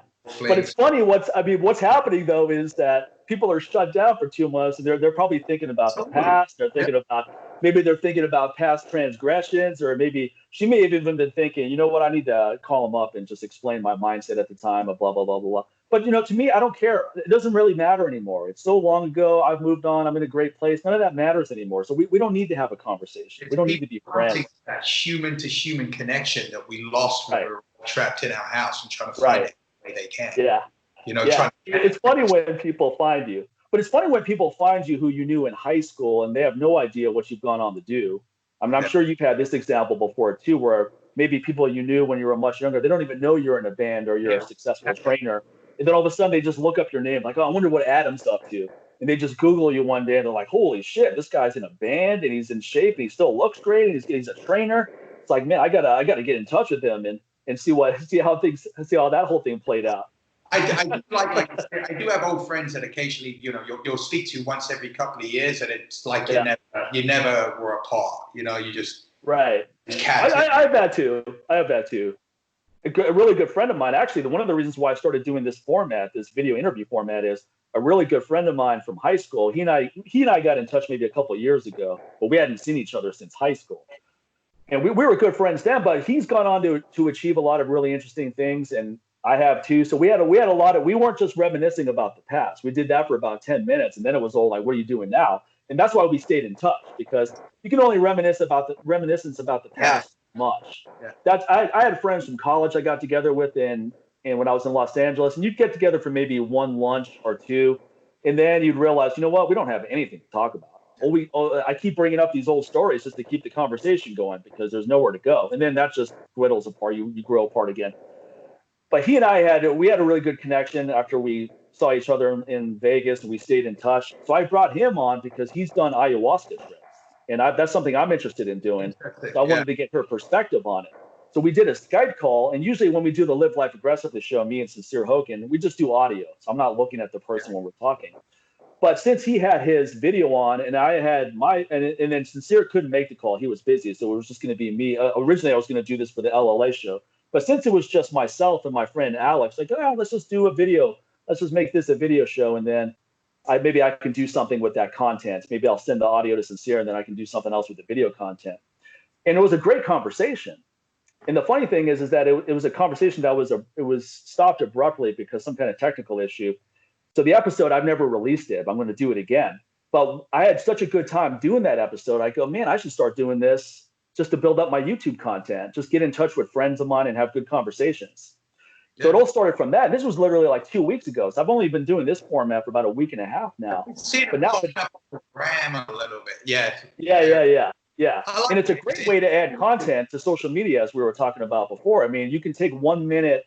I mean, just in this conversation we've had, it's been an hour and a half now. There's so many 1 minute nuggets that I'm going to put together and send to you, and you can do whatever you want with them. But you can put these things on Instagram where no one's going to watch something that's 10 minutes long on Instagram. You have about a minute at the most to get their attention. And then maybe they'll go watch the whole conversation. Maybe they won't. Maybe all they're going to watch is these 1 minute clips you see coming in every day. But it's real content. It's a great way to develop content. Conversating. Yeah. Right. I like it. I think it's a good way to go. Video, I think, just creates a better level of connection than just audio. You can't be distracted, because when you're doing just audio, you can do stuff like this. Like you're talking, I could be like, yeah, okay, Adam. Yeah, sure. Yeah, right, Adam. Yeah, I agree, man. Good point.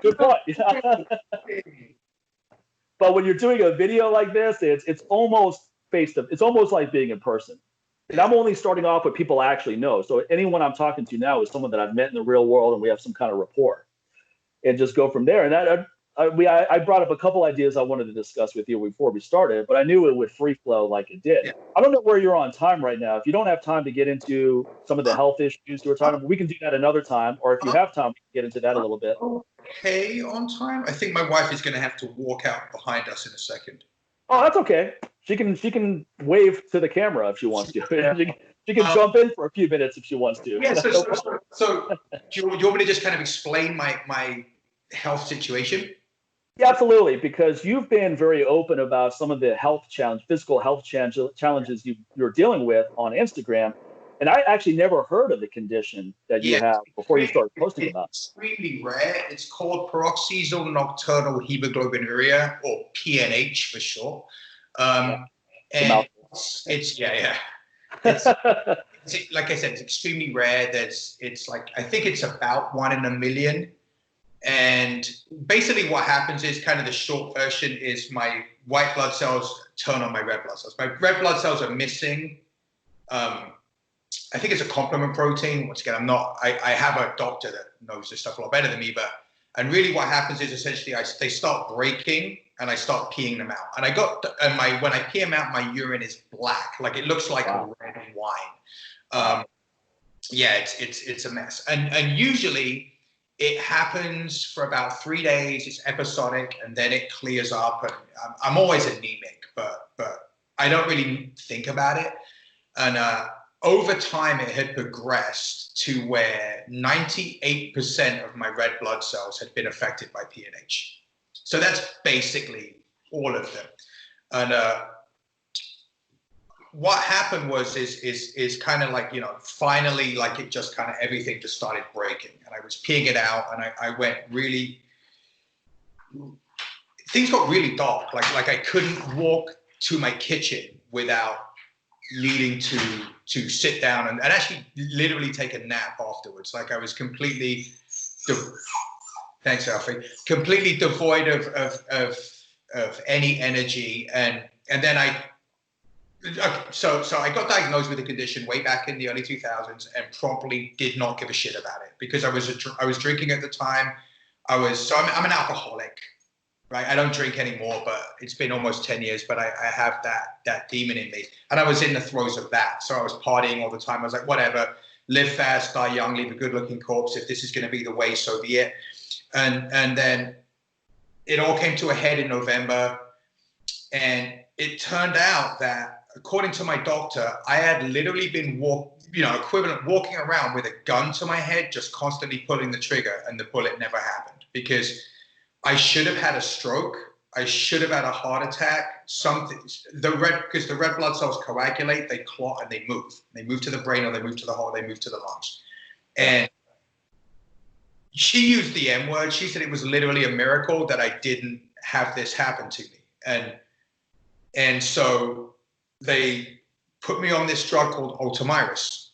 Ultomiris is it's an orphan drug. It's really only used for this one condition.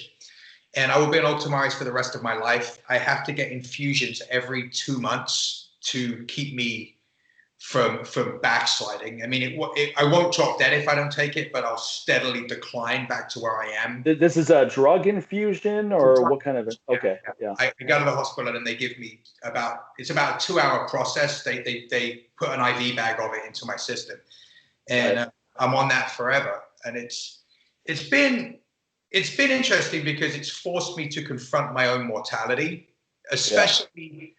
There was a window of time when I got sick and I went to the emergency room and they referred me to a specialist, and the specialist told me, look, right now it could happen at any moment. This hammer could come down, and this stroke, heart attack, or I think it's a pulmonary embolism if the clot moves to the lungs. Literally, it could happen anytime. We don't know if you're going to make it. You just got to. We're just going to do our best. We're going to monitor you, and we're going to try and get the drug into you in time. And fortunately, it all worked out, which is why I'm here being able to speak to you now. But it was, and then that was about a 6-week process right before 2020. And then we got into 2020 and the whole world turned to shit. So it's been a wild ride, but how have you been able to get these infusions during the pandemic? I guess they were able to. Pretty concerned about that, but the drug is made in America, and therefore there were challenges with some drugs coming in from China. But luckily, this is a United States manufactured drug, so I've been able to get my medication without any issues at all. I'm permanently iron deficient. There's, I'm taking iron supplements, but I'm always going to be low. But I mean, it's a small price to pay. And unfortunately, on the topic of COVID, Ultomiris provides theoretical protection against the worst ravages of COVID-19, because apparently what causes the most damage to your lungs is your body's own immune response, the complement protein, what damages your lungs. The drug I'm on is a complement protein inhibitor. So it's theoretical because there's really no sample size at all to ancient COVID. As far as I know, there haven't been anyone that's had both yet, but theoretically. That's what happens though. There's the cytokine storm from the over-inflammatory response. That's deadly for a lot of people, even if they don't have underlying health issues. Yeah. So I have the drug I'm on, Ultomiris, is a complement protein inhibitor. So it should theoretically. The downside is I now have zero natural immunity to meningitis or meningococcal, I think is the other one. There's a couple of conditions that I'm acidic duck for. So I have to take the immunizations, and I have a card that if I get sick, I have to go to the emergency room and show them, and it explains I'm on this drug and I might have meningitis and I need to do this and that. But it's having to kind of hear those things from a doctor. I mean, my armor is always humor. So if you tell me that, something bad's going to happen, my first response is to try and crack a joke about it. And it's it's like my inner Roger Moore comes out and I try and be witty. And this time I did that, but it quickly sank down. Yeah. I'm not too proud to admit, I got to that car and I cried my eyes out because I'm like, fuck, this sucks. Hey man, that's a natural, nothing wrong with that. That's a natural response. It's pretty terrifying for me, to be honest with you. And then I just came to terms. I started a meditation practice based off of it because I just wanted to get comfortable with the idea of being that my body is breakable, it's finite, it's not going to be there forever, and just try and start cultivating a little bit more of for want of a better word, a spiritual life, which and even though I've had that in my life, I lived in an ashram for a couple of years when I was that's right. But it still forced me to come to terms with a lot of things, and it's in a lot of ways. I know it sounds like a cliche, but I'm almost grateful it happened because it's made me so much more appreciative and grateful of the time that I have, and it's made me more driven to do the things I love with the people that I love. So it's not been all bad, but it was rough, man. It was really hard. I mean, you don't want to have that conflict. You never want to hear that from a doctor. Hey, guess what? You could drop that at any moment, and there's nothing we can do about it until we get this drug to you, and we've got to kind of jump through all these hoops before we can do that. I think when you hear something like that, you're reminded that there's so many things that are out of our control. Yeah. We like to think that we can control things a lot, especially someone like me. I'm a bit of a control freak. That's the other thing that the therapist brought up with me. It's like you're always trying to regiment things and try to control outcomes. And there's some things that are way out of our control, and this is a perfect example of that. The only thing you can control is not even your initial response is totally natural. My response wouldn't have been any different than what you said. You happened to you. You're crying in your car, but what you do after that, that's what you have control over. So now you're saying you're living more fully. Maybe you weren't as authentic with people around you as you were before, as you are now. Because whenever I've been through any kind of tragedy, all of a sudden you have this emotional outpouring that comes out for a bit, right? You start calling people and telling them things that you wouldn't have said before. And sometimes they're uncomfortable because they've never seen that side of you, but you're like, I got to get this out there because I don't know if I'm going to get an opportunity to ever say this again. And some of my regret, the last conversation I ever had with my mom was a bad one because I thought I had all the time in the world to talk to her. I talked to her one day and I was busy doing something and I said, let me call you back tomorrow. And she said, okay. She was dead the next day. So ever since that, that one weighs on me a lot, honestly. That one weighs on me big time. And whenever people say I don't have any regrets in my life, I go, well, I don't know what kind of life you've led because I've got plenty of regrets. But I try to be proactive about how I deal with those things. Like, okay, now I got to be a better person with other people. Now, let me say this while I can, as opposed to, I'll have time. I think a dangerous thing is when you think you have all the time in the world to do whatever it is you want to do, whatever it is. It's so bizarre when you look at our society, the one inevitability that we all have to accept is death is going to happen, right? We have a limited amount of time, yet 99% of us are happy to waste that time. You know what I mean? And not appreciate it. And I know that you can't be on level 10 in the moment mindfulness 365 days a year, 24 hours a day. It's not real. But at least like finding those moments in your day and in your life to appreciate that. And I was dragged into that understanding by my hair in this particular case. Like I was like, shit, I'm actually gonna die. Like at some point, like it might not be now, but it really forced me to like look at life in a very different way. I think it's hard to appreciate life if you've never had a near-death experience. You had that one. I really do. I've had a couple. But the one that's most prominent is when I had a really bad case of pneumonia, or I had a really bad flu that turned into pneumonia. And this is in 2002, where both of my lungs got filled up with this bacteria, and they had to stick a tube and pull that out. And that would have been, if I let it go any longer, it would have been fatal. So the doctor even told me that. It was funny. It was a British guy, because I was in Uganda to visit my parents. And so I come in there. He's a really funny guy. But when I come in there, he's like, God, you're a fucking idiot to let it get to this point. What were you thinking? And I was like, yeah, you're right. You're right. I just sit there and argue with him and all that. And then all of a sudden, when he just ripped on me and I just took it, all of a sudden he changed his tune. He's like, okay, I like this guy. Yeah. And so when he stuck the tube on my back and I didn't even flinch, he's like, okay, this guy's not a pussy. and then as he's pulling all this fluid out of my back, he's like, hey, you're not like most Americans. I was like, what do you mean? He's like, yeah, well, most Americans are a bunch of whiny little bitches, especially the ones out here. Yeah, he's like, they'll come into my office if they have a splinter in their thumb. He's like, but you're really calm and control. And then by the time he finished treating me, he's like, hey, come over to my house for dinner sometime. Let's get together and so forth. And so that whole thing just left an indelible impression on me. It was really funny. But yeah, he told me flat out, he's like, you should be dead. He's like, he's like, the only reason you're alive is because you were healthy before this happened. So that limited amount of lung capacity you had was enough to get you here. 20 hours of flying, 10 hours from LA to London, and then another 10 hours to Uganda. That if you have even any kind of lung compromise, any compromised lung function, that can be difficult. Might not be fatal, but you're going to feel like crap on the other end. So he said that flat out. He goes, yeah, you should be dead. So that was the one that really stuck. And there was another time I was driving my parents' Winnebago in Canada or somewhere. I was 16 and I just got my driver's license. And both of the tires, the axles went boom like that. And we just happened to be right near a cliff where if you swerve off, you're going off of that cliff. So I had to keep the car really steady. If I tried to overcorrect, we would have gone flying off the cliff or we would have gone flying into a boulder. So fortunately, I had enough wherewithal to just keep it steady and slow down. I didn't slam the brakes. I just slowed down.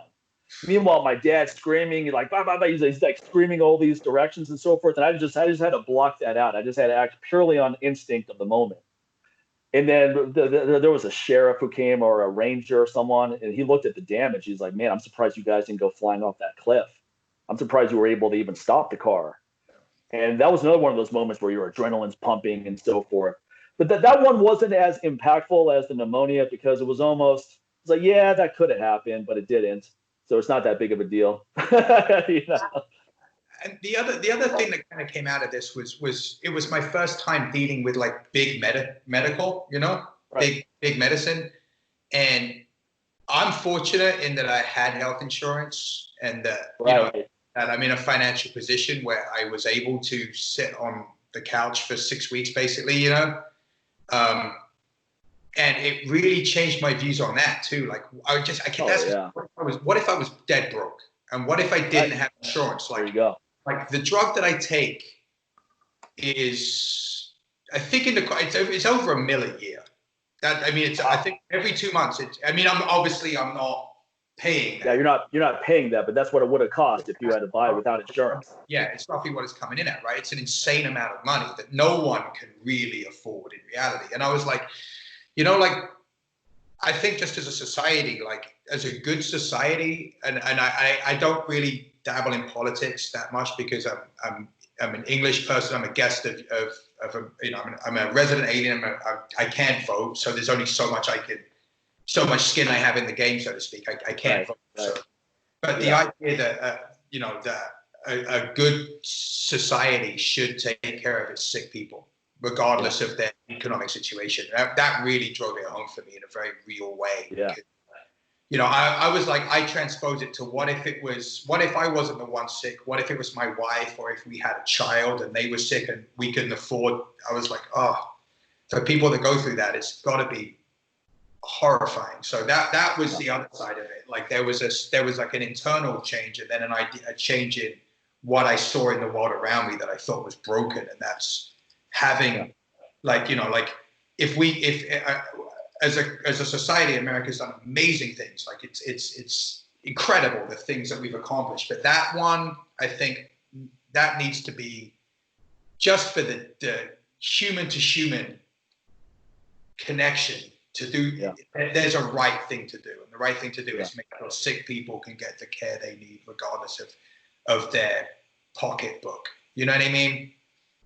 I think our society needs to be a lot more like those villages we're talking about. The one that you went to in Indonesia, the one I went to in Kenya, Uganda. Imagine if the mentality that's in that village was systemic in an entire country. Yeah. It would just make the world a much better place. Now people go, this costs a lot of money, but we have a lot of money. Yeah. That's wasted on stuff that doesn't do anyone any good. So we can redirect funds to a lot of things that are useful. And one thing people don't realize is that even if you don't care about other people, say like, you know what, that's on them. They need to figure it out.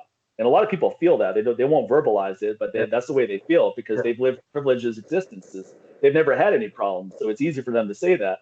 Or if they do have a problem, someone can bankroll it. So they think everyone else is in the same position or should be. But even if you don't realize what a national security risk it is to everyone if a significant percentage of the population falls through those cracks. 20% of the population has health issues that they can't get help for. They can't make a living. They can't get access to clean water and food and so forth. What do you think those people are going to do? They're just going to die?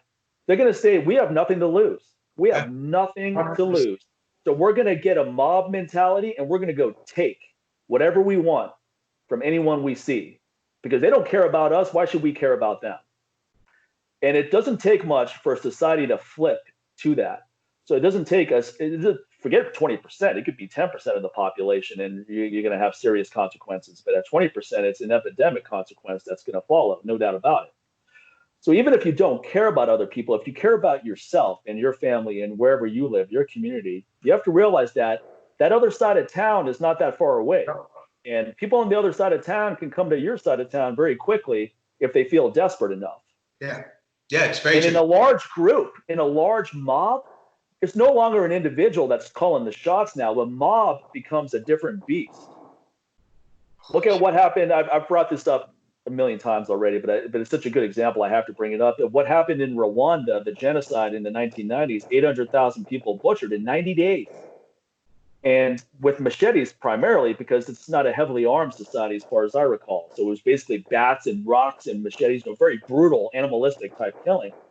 Not that it would have been better with guns. I'm just making a point that how much damage can be done with minimal technology. And that started with a lot of really negative rhetoric. And this group is the reason why we have all these problems. Let's take it out on them. And negative rhetoric quickly escalated into hostility, and that quickly escalated into savagery, massive amounts of deaths, women killing kids they used to take care of, men raping women that they used to be friendly with, like gang rapes. I mean, just horrific stuff.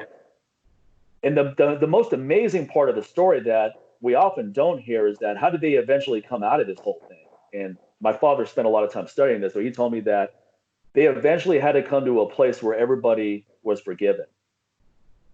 I forgive you for killing my mother. You forgive me for killing your wife. I mean, as unimaginable as that could even sound in terms of possibility, that was the only way collectively to move forward, because otherwise the revenge never stops. It's like, you killed my wife, so I'm going to kill yours. Now this person's going to kill me, and I'm going to then one of my friends is going to kill you, and it just goes on forever. And they were able to do that. They were able to do that and move forward. But the point is that if no one's safe unless really everyone is safe. Yeah, that's a great way to. Yeah. It's if you're the only one who's healthy and everyone else is unhealthy, then that doesn't mean you're not healthy anymore. Yeah, I mean, if you're the only one who has money, if you're the only one who has money and no one else has money, because one of the funny things is my business wasn't that adversely affected by all this. Fortunately, I was able to ride through this pretty well. And I didn't know if that was going to be the case, but hold on one second here. You know what? Let me pause this. I'll be right back in a minute. I just got to pay the cleaning crew. No so what I'm going to do is stop recording just to make sure that this is all saved, and then I'll come right back and we'll just wrap this up. All right, sweet. No worries. Okay, here we go. All right. So I left off. I was saying that my business wasn't too adversely affected by all of this. I mean, initially it took a little bit of a hit, not significantly, but it actually picked up and was fairly normal, throughout the last several months. Now I had to put in a lot more work. I had to deliver a lot more content just to add more value, but that's not a bad thing. That's a good thing. That's stuff I should be doing anyway. Yeah. So I was a little lazy before this because the business is a pretty well-oiled machine at this point. So there was that going on, and then we have a good amount of savings, so I wasn't really worried if for at least the rest of the year I could ride this thing out, no big thing. So I wasn't too concerned, but I was very concerned about other people because I know a lot of people live paycheck to paycheck. Yeah. But at the dog park I go to, I would talk to a few people, and they would be, "Oh, what are you worried about? Your business is fine." I was like, well, I'm not worried about my business. I'm worried about people who live paycheck to paycheck, which is most people in Las Vegas. Most people work on the Strip. The Strip is the largest employer. And those people are completely out of work now. Yeah. And we can't just keep printing these stimulus checks and so forth. So that's not going to last forever. And a lot of people aren't getting them either. That's the other thing we don't hear about. Just because they were sending those checks, a lot of people weren't able to get into the system. They weren't able to get their unemployment. There was a lot of that. There's people now who are getting a month of back pay of unemployment, but they didn't have anything coming in during this whole pandemic. So there was all that. So just this lack of empathy, because you're looking around your neighborhood and going, what's the big deal? We're all fine out here in our little gated communities. We're good. Yeah. I go, that's not most people in this town. And this is a tourism hotspot. It's a service-based industry, which is completely shut down now. The Las Vegas Strip has never been shut down for more than a day. The last time it was shut down was when JFK died, and that was for one day. Even on 9/11, it didn't shut down. These casinos are prepared for acts of terrorism where if 1/4 of the building is blown up, they have a way to segment it off and keep going. That's the mentality they have. Yeah. So to shut them down without any ability to counter the shutdown and say, look, you're shut down until we tell you can open again, that's going to have some devastating consequences for the town. The economic toll for not just America or Las Vegas, but America, the world, we haven't even come close to realizing all of that. But what I would try to explain to people is I go, no matter how safe you feel here, and people in this neighborhood feel really safe. I see people walking around looking at their phone with headphones on at night. This is one of those kind of places. These people have clearly never been assaulted ever in their life or mugged or anything like that. They can't take themselves out of this reality and realize that most people don't live like this. Most people live paycheck to paycheck, and they were just getting by before this whole thing happened. Most businesses are living month to month too. They don't have this big nestle of cash where to get them through hard times. They're as long as they stay open, they're able to keep the wheels moving. But you shut them down for 2.5 months, they may never come back, and we're already seeing that. Yeah. And my friend Tim Larkin, my friend who's here in Vegas too, he said that a guy he knows who owns a bunch of restaurants, he thinks that 50% of restaurants in Vegas are never coming back. You heard 24-Hour Fitness just declared bankruptcy today. I just saw that, yeah. Closing 100 gyms. I mean, they're closing 100 gyms, so I assume they're going to try and operate some capacity, but sometimes bankruptcy just means they're restructuring. They want to get out of debt. So sometimes it's just a clever business move just to keep the wheels moving. Yeah. But that may not be the case here. They may be filing bankruptcy because they don't see a way forward. Yeah. And they're going to close that 100, maybe another 100 gyms going losing down. AMC said that they may not be able to open either, the movie theater. They say they may not be able to come back. They go, we don't know if we're going to be able to come back. Most likely we won't be able to. So that there's the systemic repercussions of all of this are only going to be felt in the months to come. And that's why it really doesn't make any sense that the stock market is doing as well as it has been, because, I mean, I guess it's based on future projections, positive future projections. And I'm glad that the projections are positive, but I think they're quickly going to become negative when reality kicks in. And I mean, look at Vegas right now. Like you were asking me before we started, what's the situation in Vegas? Okay, the casinos are open. They can only have 1/4 capacity in terms of hotel residents. Now, they could have full capacity. They're not going to be anywhere close to it, even if they could have it. That's what, because no one's coming here right now. It's like only this many restaurants are open. It's like, well, even if you opened up all the restaurants, a lot of them probably wouldn't have too many people. That's just a reality. Only this many people at a blackjack table. Probably not going to have more than that anyway, even if you could have full capacity for at least a long time coming.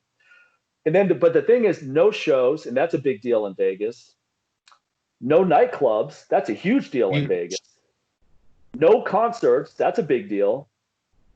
So a lot of these revenue streams are just dead in the water right now. And as a result of that, there are a lot of people who lost their jobs, and they're not going to get it back anytime soon, if ever. So you just have to have a little bit of ability to not be so self-centered that you think that just because I'm doing okay, everybody else should be doing okay too. Yeah. But it really boggled the mind how many people I would talk to who just didn't see it as a big deal. And then you have the other side of people saying this virus is bullshit, it doesn't exist, and it's just the flu. But look, do I think this virus is as bad as we were led to believe early on? No, I don't think so, but we didn't know then. Yeah. And do I think it's real? Absolutely. We don't really know how bad it's going to be until it's all over. Right now, the death toll people are talking about it as if it's over. The death toll is still going up right now. Yeah. Now, there's some controversy on a lot of the deaths that are reported are not directly COVID related, and that could definitely be true. In some documentaries I've said, some hospitals are basically incentivized to report COVID deaths because they get a lot more in compensation to move forward. So the medical system in America has a lot of problems, just like our political system does in terms of corruption and trying to get the most money out of people that come through, unnecessary procedures. Those are all real things, no doubt about it. But this thing is happening. People are experiencing it. I know, I've talked to people who've had it, who barely survived. Initially, I was like, I don't know anyone who has this. Is this thing even real? But then first of all, it doesn't matter if I know anyone or don't know anyone. That doesn't mean that it's any more real or less real just because of my experience. But now I've actually talked to a few people who did survive it. One young guy used a lot of vitamin C, IV. He blasted through it, no problem. Another lady, she had underlying health issues. She's still trying to get past the worst of it.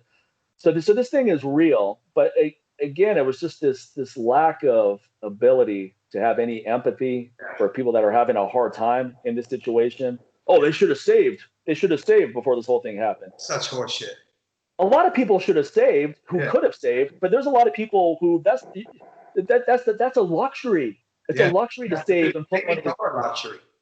Yeah, it's a luxury when it's like, well, they shouldn't have kids if they can't afford it. It's like, all right, man. It's like we can't go anywhere if that's your line of thinking. There's just nowhere to go. Yeah, I mean, I think the one thing that we can definitely take away from this is that shit can hit the fan like that.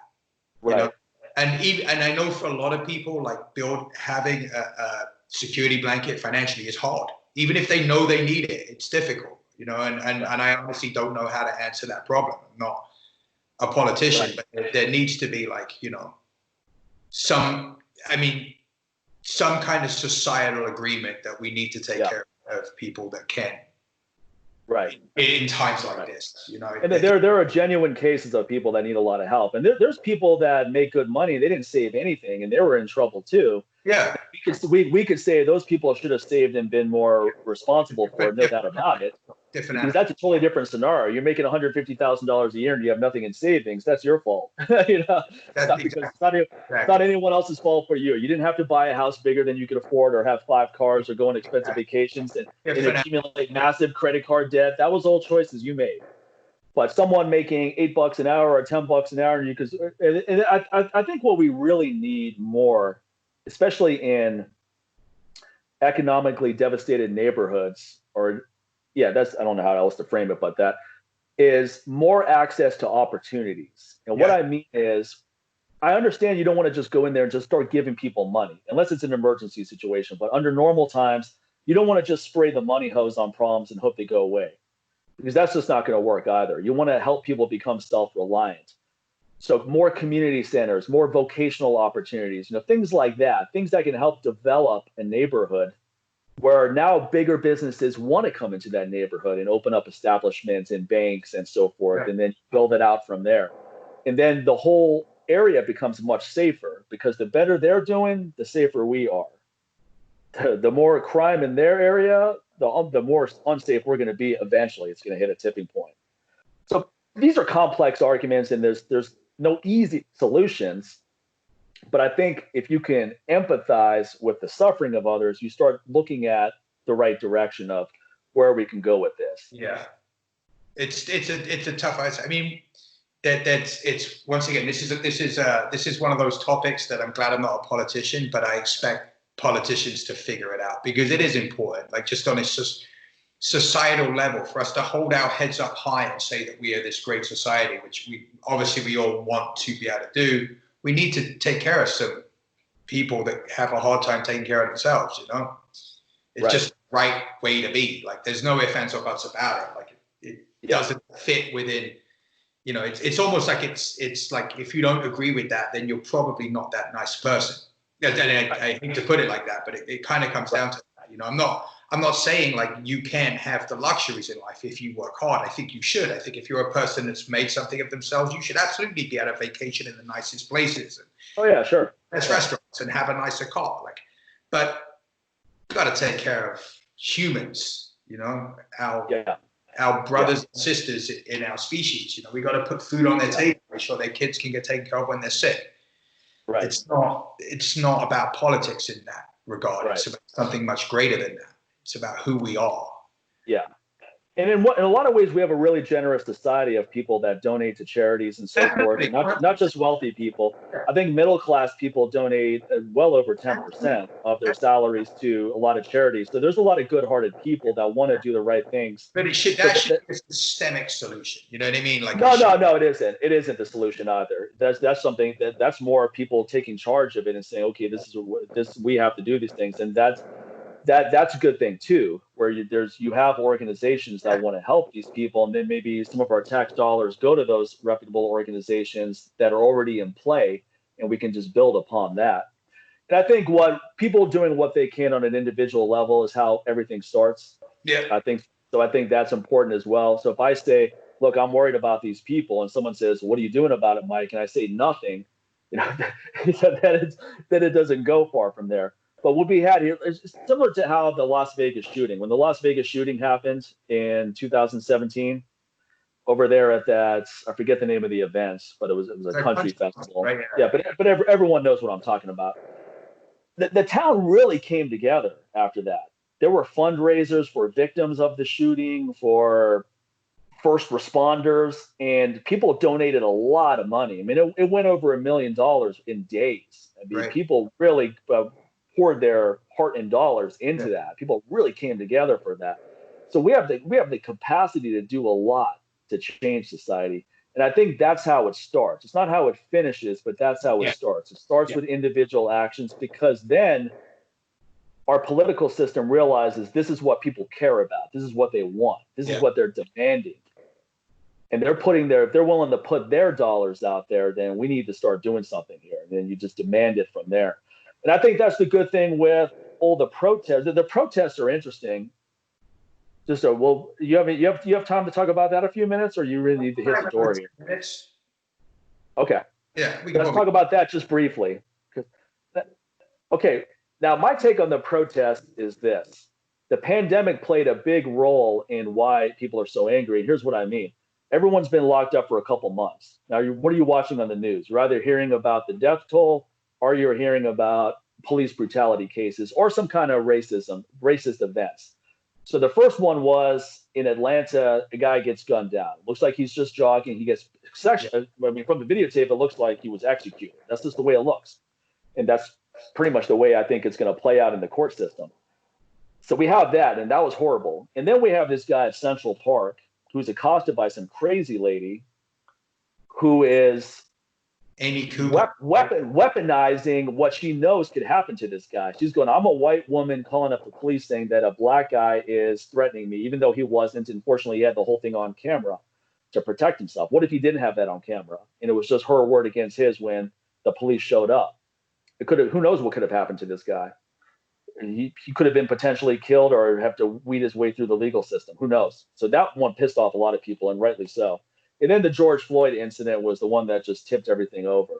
So on top of that, there's been less restrictions on gatherings. So now people can leave the houses as well. They can leave their homes as well.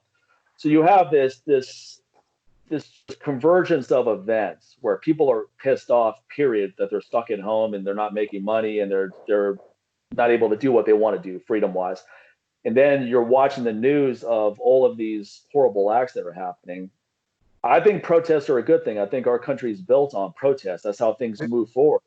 No doubt about that. I think the problem also, though, is that when you have a lot of people congregating, there's opportunists that are going to get involved. And that's where we see the looting and the rioting. And some people have tried to defend looting and rioting, saying, oh, that's what we need to do to be heard. I don't agree with that sentiment, but that's my opinion on that. I think destroying someone's business in a neighborhood doesn't really help your message get heard. That was my point on that. Okay, so that's all good, but where is all this going ultimately?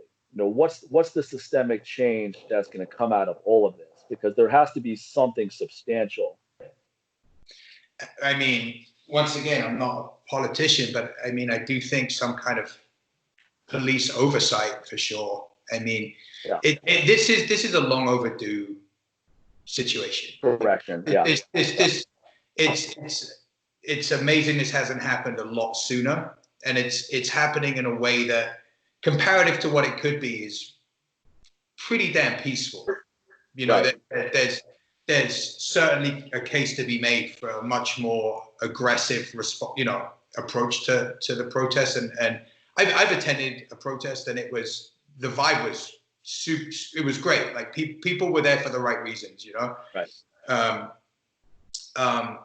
How it's going to play out, I do think there's going to be changes that we feel as a society. I think they're changes that we've needed to have, like I said, for a long, long time. I think the job was half done in the first kind of civil rights movement. Did amazing. They did some amazing things, but the job wasn't finished, And, right. Hopefully we can, as a society, take it closer to to the finish line. But how it's going to play out, I have no idea. You know what I mean? I know that there's going to be positive change. Whether it's as far as it could go, who could predict? There's so many forces in play politically at the moment that I agree. Yeah. I don't think that. I think the police and the protesters largely are on the same page. We don't hear that narrative much. And what I mean by that is most police officers I'm not an expert on it, but I know people who do a lot of consulting with police, and I've talked to police officers. They don't want these officers who commit acts of brutality on the force because it makes them look bad and it makes their job harder. They want them out. You have unions that make it really difficult to get rid of these people, and that's another problem. So the oversight, there is some oversight there. You build upon that, you build upon the training, but then you have to have the ability that when an officer has shown a series of acts of brutality, that you can get rid of this person, not get whitewashed and red tape, where not only can you not get rid of the person, you can't even marginalize the person in an administrative position. You have to put them right back into where they were. And I get the impression that it's probably quite difficult for officers who are on the force to speak out, not just systemically, but like culturally within that to speak out against officers whose conduct. Sure.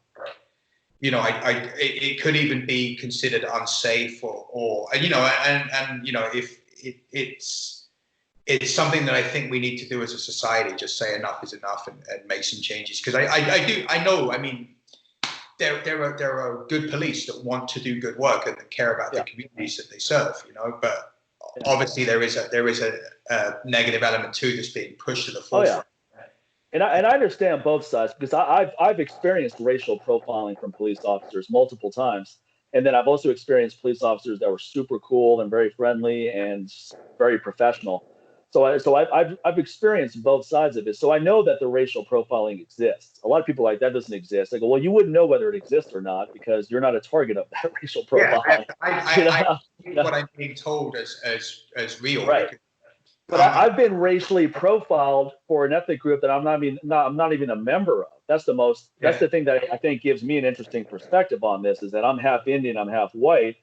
But when I was racially profiled, I wasn't racially profiled as an Indian man. I was racially profiled as an African American man. And I know that for a fact, just based on the language that was used. I have multiple stories on that. Now, none of these are recent. This is when I was growing up in my high school, early 20s and so forth. But that doesn't mean that I don't believe that it still happens. Clearly it does, because we still see all that out there. So I understand that it is a real problem, racial profiling and police brutality. It's not just police brutality towards minorities. There are people that experience police brutality, period, regardless of their ethnic background, just because someone's in a position of power and they choose to abuse it. So these are all real problems, no doubt about it. And I think all of us have to take it as real problems. Yeah. But I think the problem we have also, though, is that in a world of virtue signaling and social media, we have people who do something online and they think that's enough. Yeah. You know, I put up my black square, and I'm not denigrating putting up black squares. I go, that's a nice form of solidarity, so forth. That's all fine and good. But sometimes people feel that if they do something like that, they go, okay, I'm good now. I can get on with my day. Yeah. And I can tell you one thing, that we're way too racially segregated a society. Because I've been around, I'm very comfortable with every ethnic group, honestly, because I've intermingled with every ethnic group. So if I go to the park and there's 20 African Americans having a barbecue, it doesn't even slightly intimidate me. It doesn't even register that that's a problem at all. I'm not going to go, well, maybe I should walk over here, avoid this group. It doesn't even happen. And I'm saying that purely honestly. But I've been around people where if one black person is walking around, no big thing. But when there's a large congregation, and large could mean 20 people, it's really not that big, but it's considered large in a park setting. I've seen it where people who don't think they're racist will be like, "Oh man, it looks like a rough group up there, and we should avoid that." And I go, "Rough group based on what?" Because I want them to say it. I want them to verbalize it, and they don't want to say it because they know where I'm going. So you're harboring this racism, but you don't think you're racist. Yeah.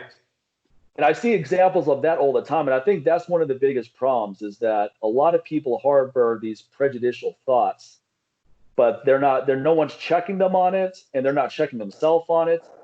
And they don't think it's a problem, and no one's having an honest dialogue about any of this, because if more people intermingle, the better.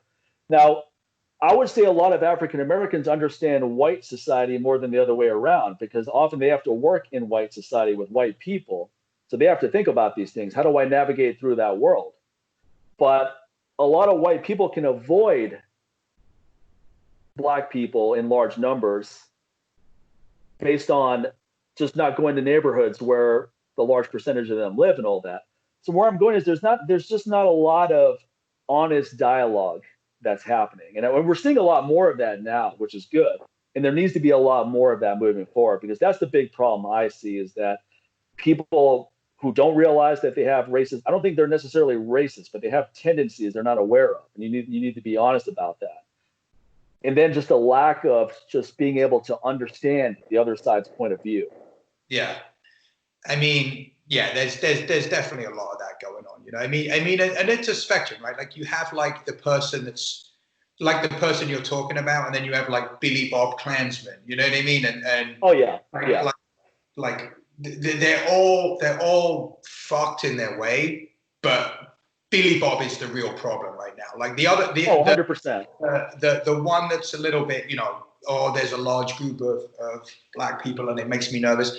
Their time, it's just a matter of time. You know what I mean? Like this younger generation is not thinking like that. The generation that comes next will not think like that. Like you can't. There's nothing you can really do about that. You know what I mean? That's just it's in these people's DNA.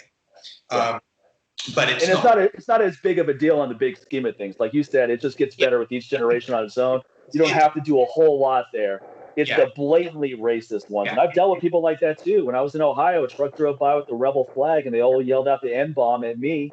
I had a flat tire in Lodi in Ohio, which is where the Grand Wizard of the Ku Klux Klan lived at that time. I've never changed a tire so fast in my life. I got on my way. So that's definitely the bigger problem. Yeah. No doubt about it. I think our job and the job of kind of our society at the moment is to do the best we can to set things up for the next generations to really take it home. Right. And then we're all just like, you know what I mean? It's properly equal. Honestly, on a positive note, we can end here on a positive note. I've seen interracial dating is way more prominent now than it used to be. When I was in high school, she's Asian, Korean descent. So yeah. So I mean, I see Black men with Asian women. I see Asian women with white men. I see white men with Black women. I see Black women with Latino. I mean, I just see all of that on the whole spectrum on town. And this may just be an erroneous conclusion on my part, but what I pick up from that, what I'm deriving, is that these people are together just because they like each other. Yeah, totally. It's not because I'm into Black guys, so I'm going to date Black guys, or like, no, I like Asian women, so I'm dating. I mean, there's some of that too, and there's nothing wrong with that. There's nothing. Yeah, none of it. There's nothing wrong with any of it. And I don't think a white woman who doesn't want to date Black guys is necessarily racist. That may just not be her preference for whatever reason. So all of it, whatever the deal is, it's fine. But where I'm going is that I think it's even better in the sense that I get the impression that a lot of these people are together just because they like each other. It goes way beyond just anything. That's probably true. That's in the vast majority of cases, I like to think that's true. And once again, we're doing our best to set it up, but it's going to be a generation or two down the line where we really get a lot of this shit out of our societal system. You know what I mean? Yeah. Like you can't. There's that casual racism, those kind of prejudices. There's nothing you can have the awkward conversation with your relatives, but a lot of the time, like you said, verbalize it. You know what I mean? It's never going to, and it's just something that's going to take a little bit more time. But what we can do as a society is at least try and set the table. You know what I mean? Like get all the people that have perpetuated this kind of brutality out of it. Get them squared away. Cut them off. You know what I mean? Right. And then once again, just wait. We'll get there in the end for sure. Yeah. Well, that's great, man. That's a great place to end. And where can people find out more information about you? What's your website? So Adam Blake Fitness is the website, but the best thing to do is there's a couple of options on there to sign up for a mailing list. I do most of my stuff via email. I just prefer it that way.